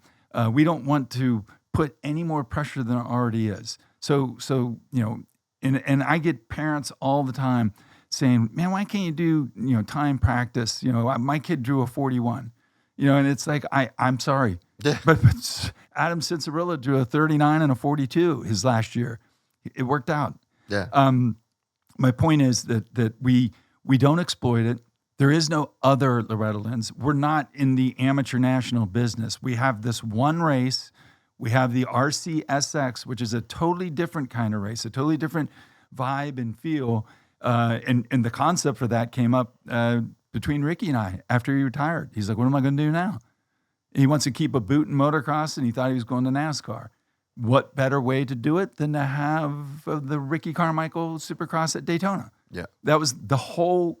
It's his house. It's the whole concept. Yeah. And now it's turned into this big, important event, but it's not the end all. It's not cutthroat. It's the first race of that very busy amateur season. But you know, instead of having a Loretta Lynns in the spring, a Loretta Lynns in the middle, you know, we've kept it special. We've kept it unique. And because of that, it remains important and valuable. And it also has that credibility amongst the people who once went, or who are going now, or who someday aspire to. Yeah. They know what they're in for, and they know that is a huge accomplishment in itself. Yes. And that's why we keep it going. You know, the every year I have someone ask me or tell me that they heard this is the last Loretta Lynns, especially since, you know, Loretta unfortunately passed away. The manager of the ranch, Anthony Bruto, his father's from Morgantown, West Virginia, an off-road racer who went to the ranch to work in the early 80s with my dad. No met way. Patsy Lynn, married Patsy Lynn. No. And the ranch manager, 44 years later, you know, from this whole thing. That ain't ever leaving. No, he's a moto guy. Yeah. You know, and does GNCCs and so we're not going anywhere. But there's not going to be two. Yeah. We're not going to exploit it. We're just going to keep doing this for as long as we can, because it's an important part of this carousel. Oh, man. And I didn't feel the gravity of it until I went there. Like, dude, I was there walking around in me Crocs and wore the same pants the same shorts for 4 days in a row. And I was there in the mud, and I was there in the heat and the experience. And K-Dub came in, and Weege come in, and Big James was there, and Malcolm was there, and Dunge was there, and like Nate Ramsey. And I spent the whole week. I hadn't been to America in 5 years. And then I went to Washougal and flew to Wes's place in Idaho, stayed there for a few days, and I had zero plans to go to Loretta's. And then he's like, well, where are you going now? I was like, I'll go to California. I'll start getting the studio sorted and blah, blah, blah. And he's like, bro, you got to go to Loretta's. Booked my flight, and I got there, and I was like, I get it. Because it's not just for the kids. It's for the families. Yeah. It's for the parents. It's for the Chris Kiefers. It's for the Mike Browns. It's for the Jeff Emmigs. It's like it's a big deal, and it's still a thing to like aspire to. It's like something you have to work real hard at. There's so many different levels at which that's an important race, and like Roger Larson was there, and Lil D was there, and it's almost a pilgrimage. It's a rite of passage. That you go and you spend the time. That's where, and it seems like a very like a convergence of the pro and the amateur world as well, that a lot of other places don't have as much. Like you see so much mixing of everybody that it's a very special place. Yeah, it is incredibly unique because it's, we're going on fourth generation. Whether you once raced or you aspired to race or you worked in the industry or you had a brother or sister who were there, it's a special place. It's our Little League World Series. It's our reunion. It's our homecoming. It's our biggest stage where everyone still has a shot. Yeah.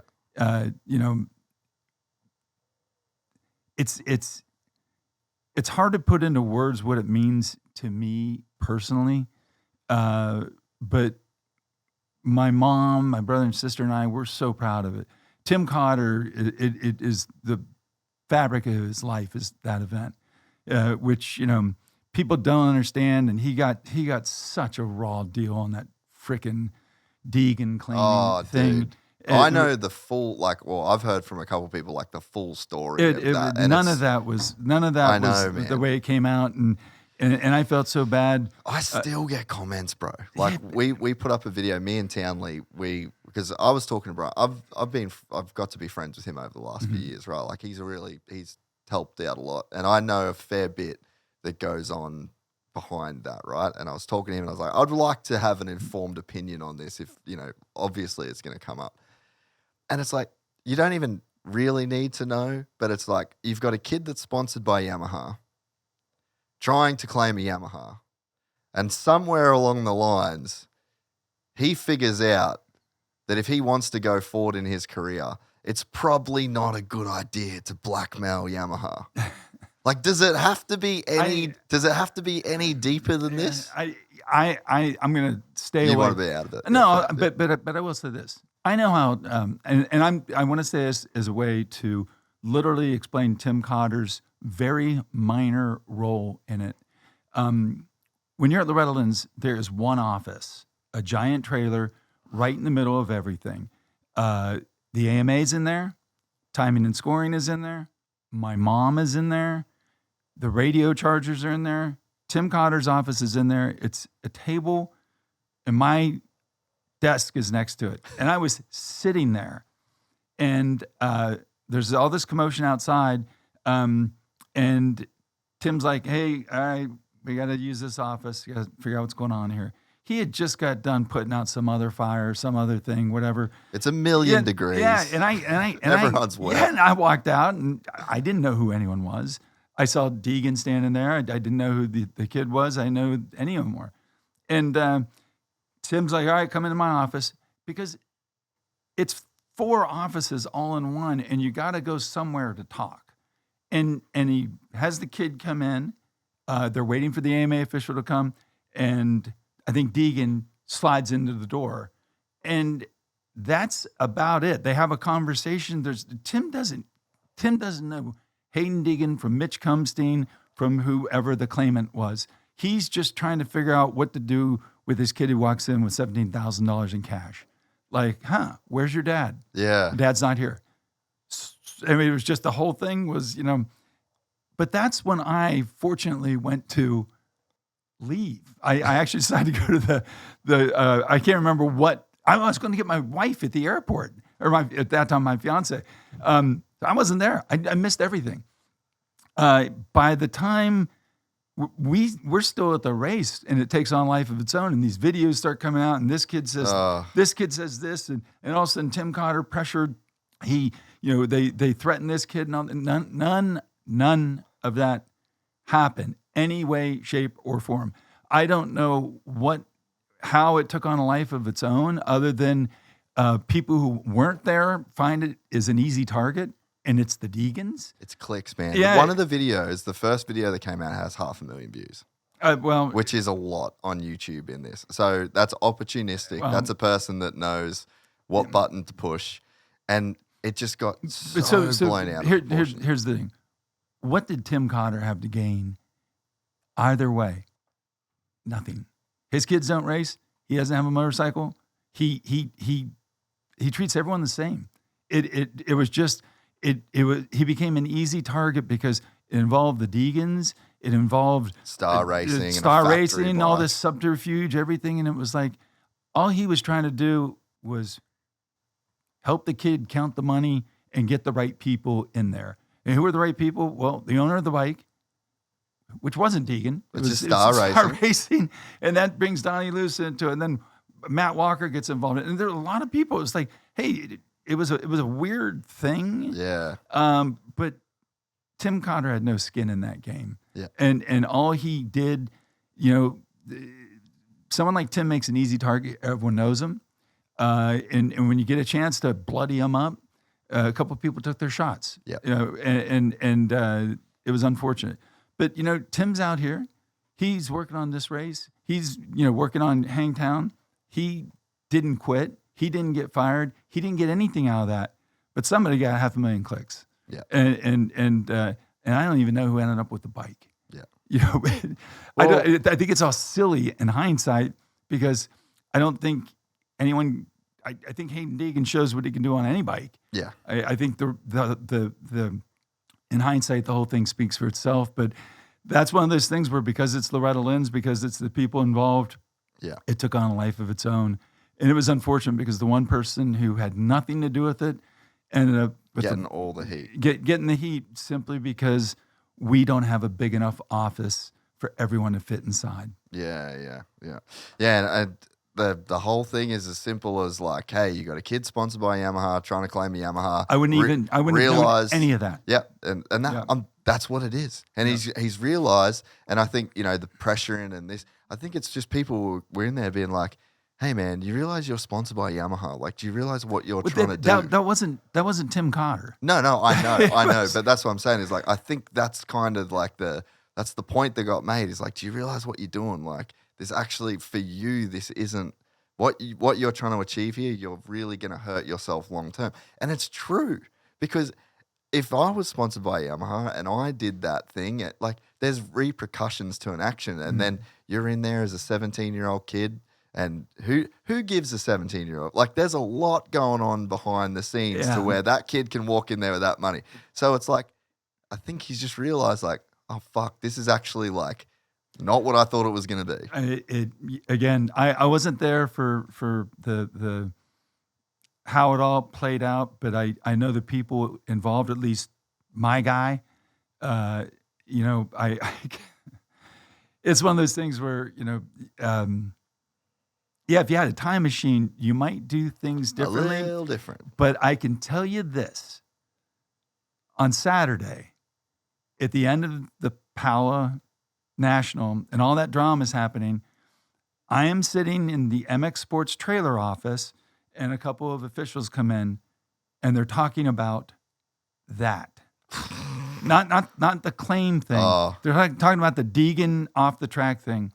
And Tim walks in. Oh, yeah. And he's got a headset on. He's talking to someone. And I waited until there was a pause. And I said, Tim, let's get out of here. Let's go. Yeah. Because, let them deal with it. And he was like, no problem. I'm like, you have nothing to do with this. And I don't want, that whole nightmare to happen again, because, it involves the Deegans. Yep. Of course it's going to get clicks. But we were just bystanders. Yeah. And this time and the last time, but we're also easy targets. And, as I like to say, people blame DC a lot because it's easy to spell and remember. Yeah. And I am involved in a lot of things. Well, it's a great point, and it's something I've spoke to Dave Prater about this. I haven't spoke to you as much about this, but honestly, I love the character of you in this sport for purely like a outside, but if people don't know the sport and if they don't, you know, they're new into it, like seeing a guy like you be the face of the outdoor championship. This is the guy, you know, and I know I'm the sum of the parts of the whole championship. But there needs to be a guy, you know, and I think it's uncomfortable and it comes with a lot of bullshit and a lot of stuff that you probably don't want to have to deal with. And it's one of those things where like you almost don't, you can't know what you're signing up for in that. In the same way that like I didn't know where this would go and like the things you have to ultimately deal with as a result of just doing this, right? But it's so fucking important. And I always reference the UFC. The UFC is such a powerful machine because they have a guy that will sit there, he'll go first at the press conference, he'll say, we did this many, you know, what was the attendance at Parley yesterday roughly? I haven't had that conversation yet, but I'm hoping 15,000. So that there, just lead off the press conference, you know, and I've had this conversation with Sean Brennan and I've had it with Dave Prater. I'm like, Dave, please just sit in the press conference at the start of every weekend and just 5 questions. Tell us how many people were there. Give us a little injury report because again, people love privateers. If one of them got hurt, went off to the hospital, like let's tell them, you know, like tell the people, shows you care about the little guy. But like that face and that level of like accountability that, you know, it puts on your shoulders. I think that there's such a link that makes between the fan base and the sport.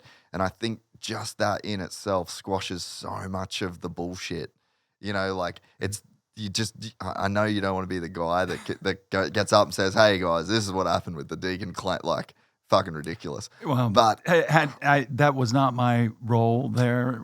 Nor was it my role on Saturday. But you know, I appreciate that. I am reluctant. You and Dave together. But I certainly appreciate the concept. You know, I you know, have done a lot of things, you know, in the industry. I had a lot of different roles, a lot of different seats on that carousel. And I certainly understand that my role is ever evolving. The world is changing. You know, people, you know, it's getting smaller. It's getting easier to, you know, get someone's attention. It's getting easier to monetize someone else's work. It's you know, it's getting easier to, you know, we live in a very divisive time right now. You know, the people who type loud like to be heard, so to speak. Like I say, the vocal minority. Right. And so I'm not really equipped with that because I'm an enthusiast. I'm not the professional who came into this. But, you know, I knew what I was signing up for, and I grew up in it, and out of necessity after my dad died, both my sister and I got more involved in that part of it. I was really happy being a journalist. I was really happy being the pit reporter until I started a family. Oh, how much better is it than being the dude that pounds the stakes and the banners and picks up the trash? And I went back to doing that. Yeah, you know, and I never stopped. I never stopped doing that. But every time at Loretta's I looked at you, you were knee deep in mud. Well, the like I said, it's my happy place. It's how I grew up. It's how I want to live, and it's how I'm going to continue to live. And man, if anyone wants to kick me off the carousel, I'll just start building another one. Yeah. No, well, I don't think you're in danger of that at all, you know, but it's like, and I understand the trepidation, but I definitely wish that there was a bit more in terms of like just the figureheads at the top of the sport that had more of that, you know, that public facing image, but you're just signing up for so much shit and you already get so much shit, you know, and I think that's something that people don't necessarily, like you can't get training for it, you know, like Mathis, for all of his flaws that whatever people could say about him, like to do his job for the years and years and years that he's done it and to take the amount of fucking shit that people put on you as being that guy, like that's very hard to do. Yeah, it's very hard to sit there over years and years and years, and you have to be a special person to do it, but it's very important, I think, you know. Well, Steve is a classic example of someone who found a Their niche, thing, yeah. found a way to contribute, found a way to build something, and found a way to give back. You know, his privateer race that he does is I agree. incredible. Let's do it 17 times in a different series. Call it something else. Well, but he also, like you said, he has to have thick skin, and thank God it's thick because he's thin now. I'm getting my head wrapped around that. I'm gonna have to get back in the gym. He looks. I'm looking at Mathis thinking, I wonder where he trains. Yeah, I raced him the other day at the Blue Crew race too. He's still running good. Yeah, but you know, there's so many characters and people like that. Good people, good characters. But there's a few bad ones. That's the nature of any sport. That's the nature. You kind of need them too. Well, you know, you as shitty as they are to you deal can't have with. the winner without a loser. You know, or whatever cliche you want to throw at that. But I you know, I really appreciate the role that has been entrusted to me. I appreciate that you know, over the years, my family, my friends, the people I work with, share the vision, the passion. You know, they support me, and they ask me to do hard things sometimes and make hard decisions and be a part of things that I don't want to be part of. You know, Roy Jansen, who is a dear friend of my father's and became a dear friend and mentor to my sister and I, once told me I had an opportunity to go to a wedding of someone in the industry, and I was like, I don't really. And he stopped me and he said, hey, just remember this: in your line of business, what you do, weddings are optional, funerals are mandatory. Yeah. And what that, you know, as weird as that sounds, it you know, That makes sense. I went to a friend, a kid who raced from Erie, Pennsylvania, for years, but he quit in the late 90s, and he unfortunately died. He was killed in an unfortunate situation in Florida, and I found out when his funeral was, and I went up and popped in the door, and I couldn't believe it. This kid hadn't raced in 20 years, but it was all of his trophies, all of his gear. His brother saw me and gave me a big hug and was like, what are you doing here? You know, and then I'm like, you know, it comes with the territory. I know that. But what blows my mind and was the reminders, this guy hasn't raced. And he's still, and the message the family wanted everyone to see as they said farewell is that this guy was a professional motocross rider. And that was how they wanted him remembered. And so I say all that because it's, you know, whether it's me or Dave Prater or David Luongo or Adam Bayle or anyone who you know puts together a race and puts up the starting gate. You want it to be successful, but you have to be prepared for the fact that as successful as it is, sometimes it's going to be really bad. And sometimes you're going to get a lot of criticism, and sometimes you just got to, you know, put your head down, grab a tear off, and keep going. But what you can never do is turn your back on it. Yeah, you can't quit. And you know, I don't. Now this took such a dark turn, but I get it, and I'm trying to do and be better and be more out there. But you know, yeah, but I'm, you know, at the end of the day, I'm a privateer who didn't make it, but man, I gave it hell. Well, and I think the perfect people to take these positions are the people that don't want them. You know, you and Dave don't want it. Yeah. So what does that tell you? No, because the people that do want these kind of positions, the people that are after power, are often the people that will abuse that power. You know.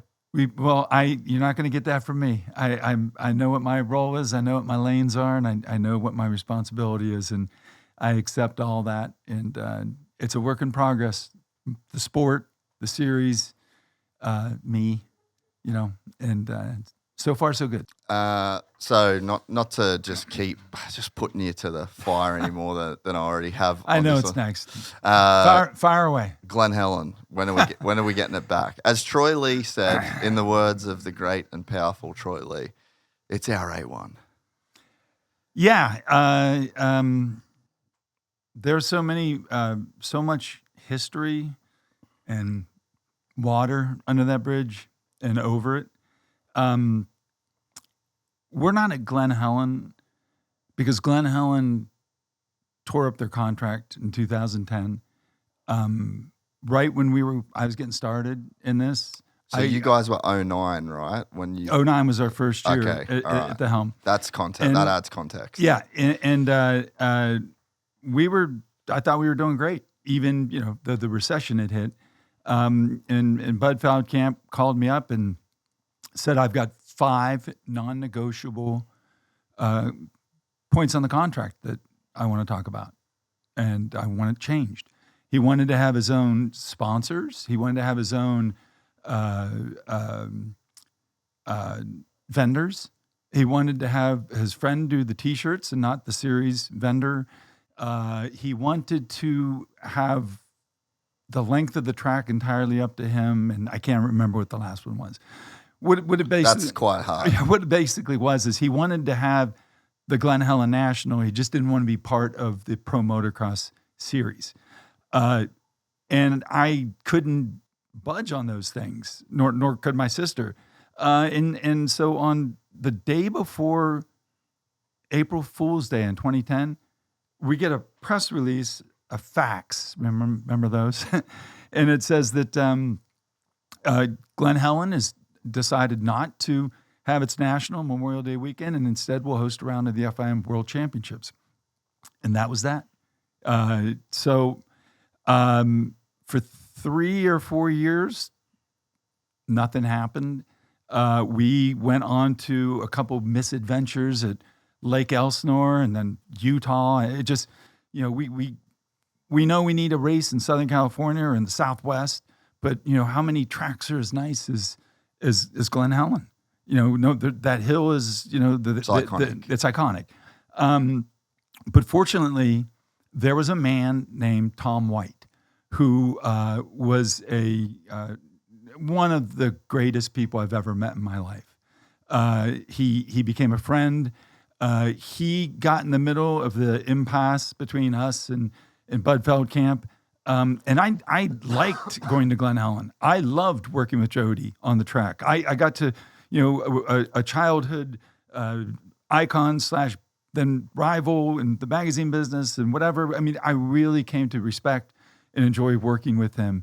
And Tom was able to get me and Bud back together, and he was like, just come on, let's and so we went back and started over, and I think that was 2014 or 2015, and then we're getting ready to do the 2018 Motocross of Nations at Redbud, and we want to put an advertisement in the program with the 2019 Pro Motocross schedule.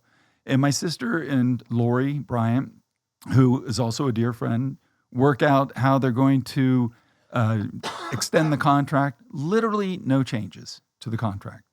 And we put the ad in the program and think nothing of it.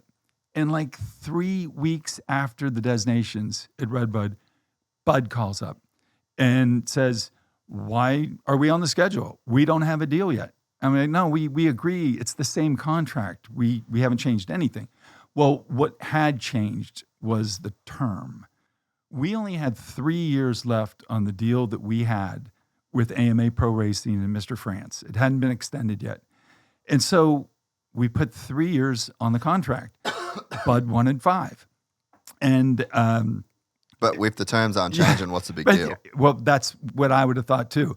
And then he said, take us off the schedule. Oh, fuck. So we obliged. And so that was the second time.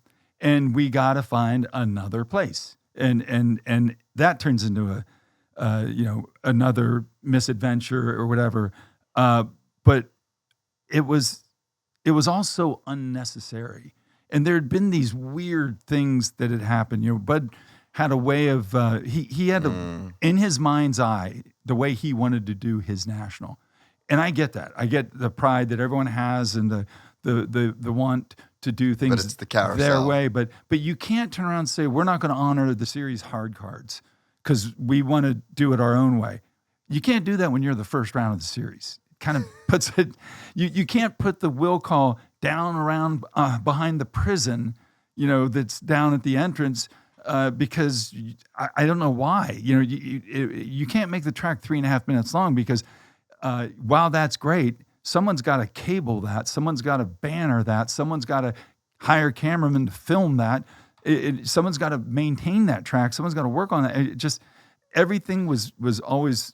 It wasn't a tug of war; it was a duel, and it was just it became. And that gets tiring to deal with. It became very tiring, and unfortunately, that second time, by this point, Tom White had passed away, leaving a huge hole in our industry. He was truly a great man, a great benevolent leader person, and had he been there, I think he could have talked.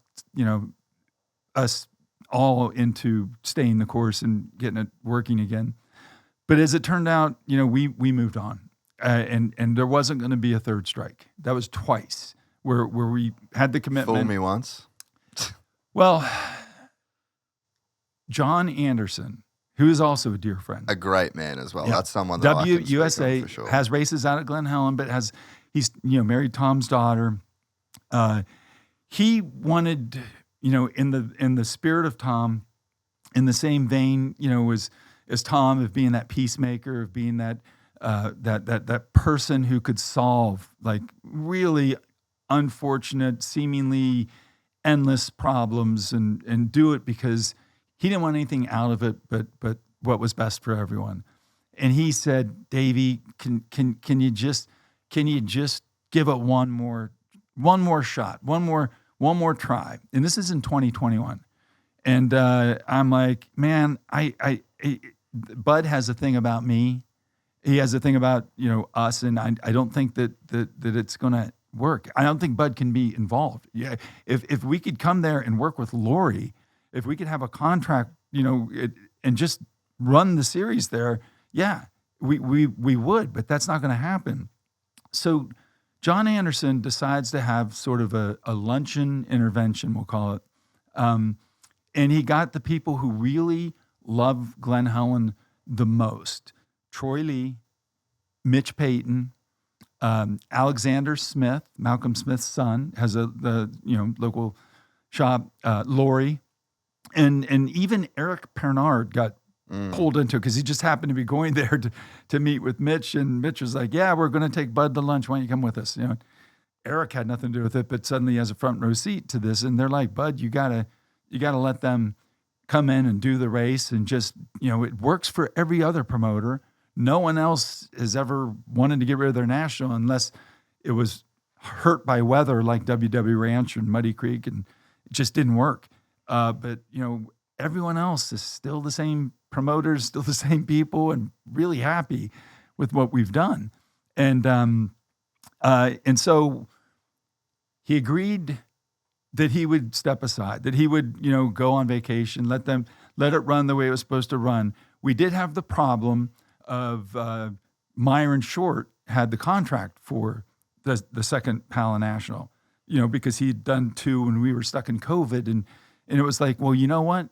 We're going to end the 50th year of Pro Motocross, 2022, with the Glen Helen National. It'll be like the most ultimate kumbaya moment. Everyone got together.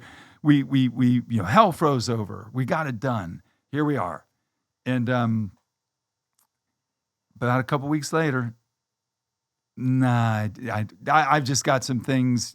Bud called me and said, I've just got some things I can't get over. And I said, Bud, we're not renegotiating this. This is the same deal from 2010. It's the same deal from 2018. It's the same. But now, yes, we have to work. We have a pass through with Myron, but this will get the national back. This is how we can do it. And he said, no. So here we are. I know how much people love Glen Helen. I know how much, how important it is to Southern California motocross. I know how iconic it is. I know what it means to Troy. You know, I know what it means to Mitch. I certainly know what it means to Bud and Lori and everyone. But we're still back to that same thing. They want to have a big race, but they don't want it to be part of a series. And I'm not in the big race business. I have a series, AMA Pro Motocross, and now Super Motocross, with Feld that we work on together. That 12th national is now the Las Vegas Super Motocross Finals. And for Glen Helen to ever come back, and I'm not going to say never, but I'm not going to say now, something has to change. And when that thing changes, they've got my number. And in the meantime, I will continue to support events out there. I will continue to be friends with Lori. We had a wonderful half-hour conversation last week. And, you know, on the way to Hangtown, I'll probably call Bud and just say, hey, where are we? Because I don't like being enemies or frenemies or anything like that with anyone. Well, and you've already seen over the last few years what can happen when these things kind of get squashed and when people that were opposing forces join together. Like, absolutely. Everything's been going great. And you know, John Anderson, again, bless his heart, he's trying to play that role of peacemaker and it's not really peace. We're not at war. We're not at war. It's just that we have a race in Southern California. It's at a track that is getting better and better and better. Yeah, the track was fantastic. They enjoy working with us. We enjoy working with them, but it's not Glen Helen. I get that. But hey, I'm down to go to both. Yeah, let's go to both. But anyone who thinks that that's not honest or that I'm not sincere, I got rid of Steel City. Steel City was my race because we didn't need 2 nationals in Pennsylvania. I could see 2 nationals in Southern California, but that's about it. Yeah. We no longer have Broome Tioga, which was a great track, and Tom Hurd was a great friend. But we didn't need 2 nationals within 70 miles of each other in New York, even though Tom and his dad probably loved it. You have to make these changes. We have to, you know, I know everyone wants us to have a national in the Southeast, but we keep trying them, and it keeps being too damn hot. Yeah, you can't go south of the Mississippi. It's that's an East-West thing, by the way. Oh, sorry. Yeah. All right, I'm Australian. But my point is that I hear the people. I see the comments. I get the emails. Yeah. I understand. But there's so much more to it than, greedy promoters, or they just don't want to have Glen Helen to have a national or anything like that. Man, I keep trying. And this will be the 4th whack at that piñata. This will be the 4th time at bat. And if it comes to that, but a lot's got to happen between us ever getting to that. But I'm not deaf. I get it. I'm not too stubborn. I'm not too proud. I get the frustration. Imagine what mine is, having to replace Glen Helen twice without anyone knowing why it wasn't there. We even had the stickers printed for 2022. I'll give you one before I head up the road. But man, it's just a moving target, and I just don't know how to make it work. Yeah.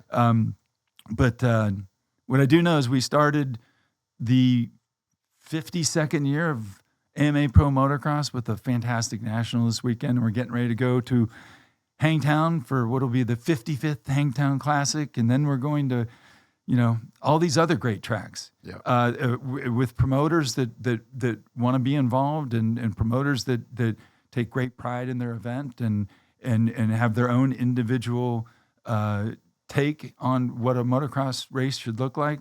But it's got to fit into the series, and it's got to be part of the series. It's got to be a part of the carousel. It's got to be part of the carousel. And I still have some tear-offs. There's still a chance. Well, man, honestly, you're a fantastic person. You're a person I've got a lot of respect for, and I genuinely appreciate your contribution to everything. And I appreciate you for taking the time to do this. It's honestly awesome. It was a lot of fun. Long overdue. Sorry, I couldn't do it in January. And I really enjoy your shows. And I was just kidding about the jiu-jitsu thing. I really don't care. The fact that you can look, please don't let this be the last time, because it's so insightful. Like I said, I've got a view into both sides of it. You know what I mean? And to have these conversations, very meaningful to me. I'm always trying to represent what we're all doing as best as I possibly can. I'm going after a new market in a sense, you know, like I see the new fans that the sport's got. I feel the growth. I'm trying to appeal to, you know, I've got my own visions, and I appreciate the way that you guys are also down to work with us on oftentimes the crazy shit that I try and bring to the table. But I appreciate what you do as well. And again, I'm the sum of my parts. There's a lot of people that are making these things happen, whether it's the magazine, the website, the series, Lorretta, Lynns, GNCC. I just get way too much credit when things are going right. You're just the guy that counts all the money. I get to go to the races, and I'll see you at the races. See you, mate. Thank you very much. Right, thank you. If you enjoyed this content, please like and subscribe. And to listen to the full 3-hour podcast, search Gypsy Tales in your favorite podcast platform or click the link in the description below. Gypsy Gang.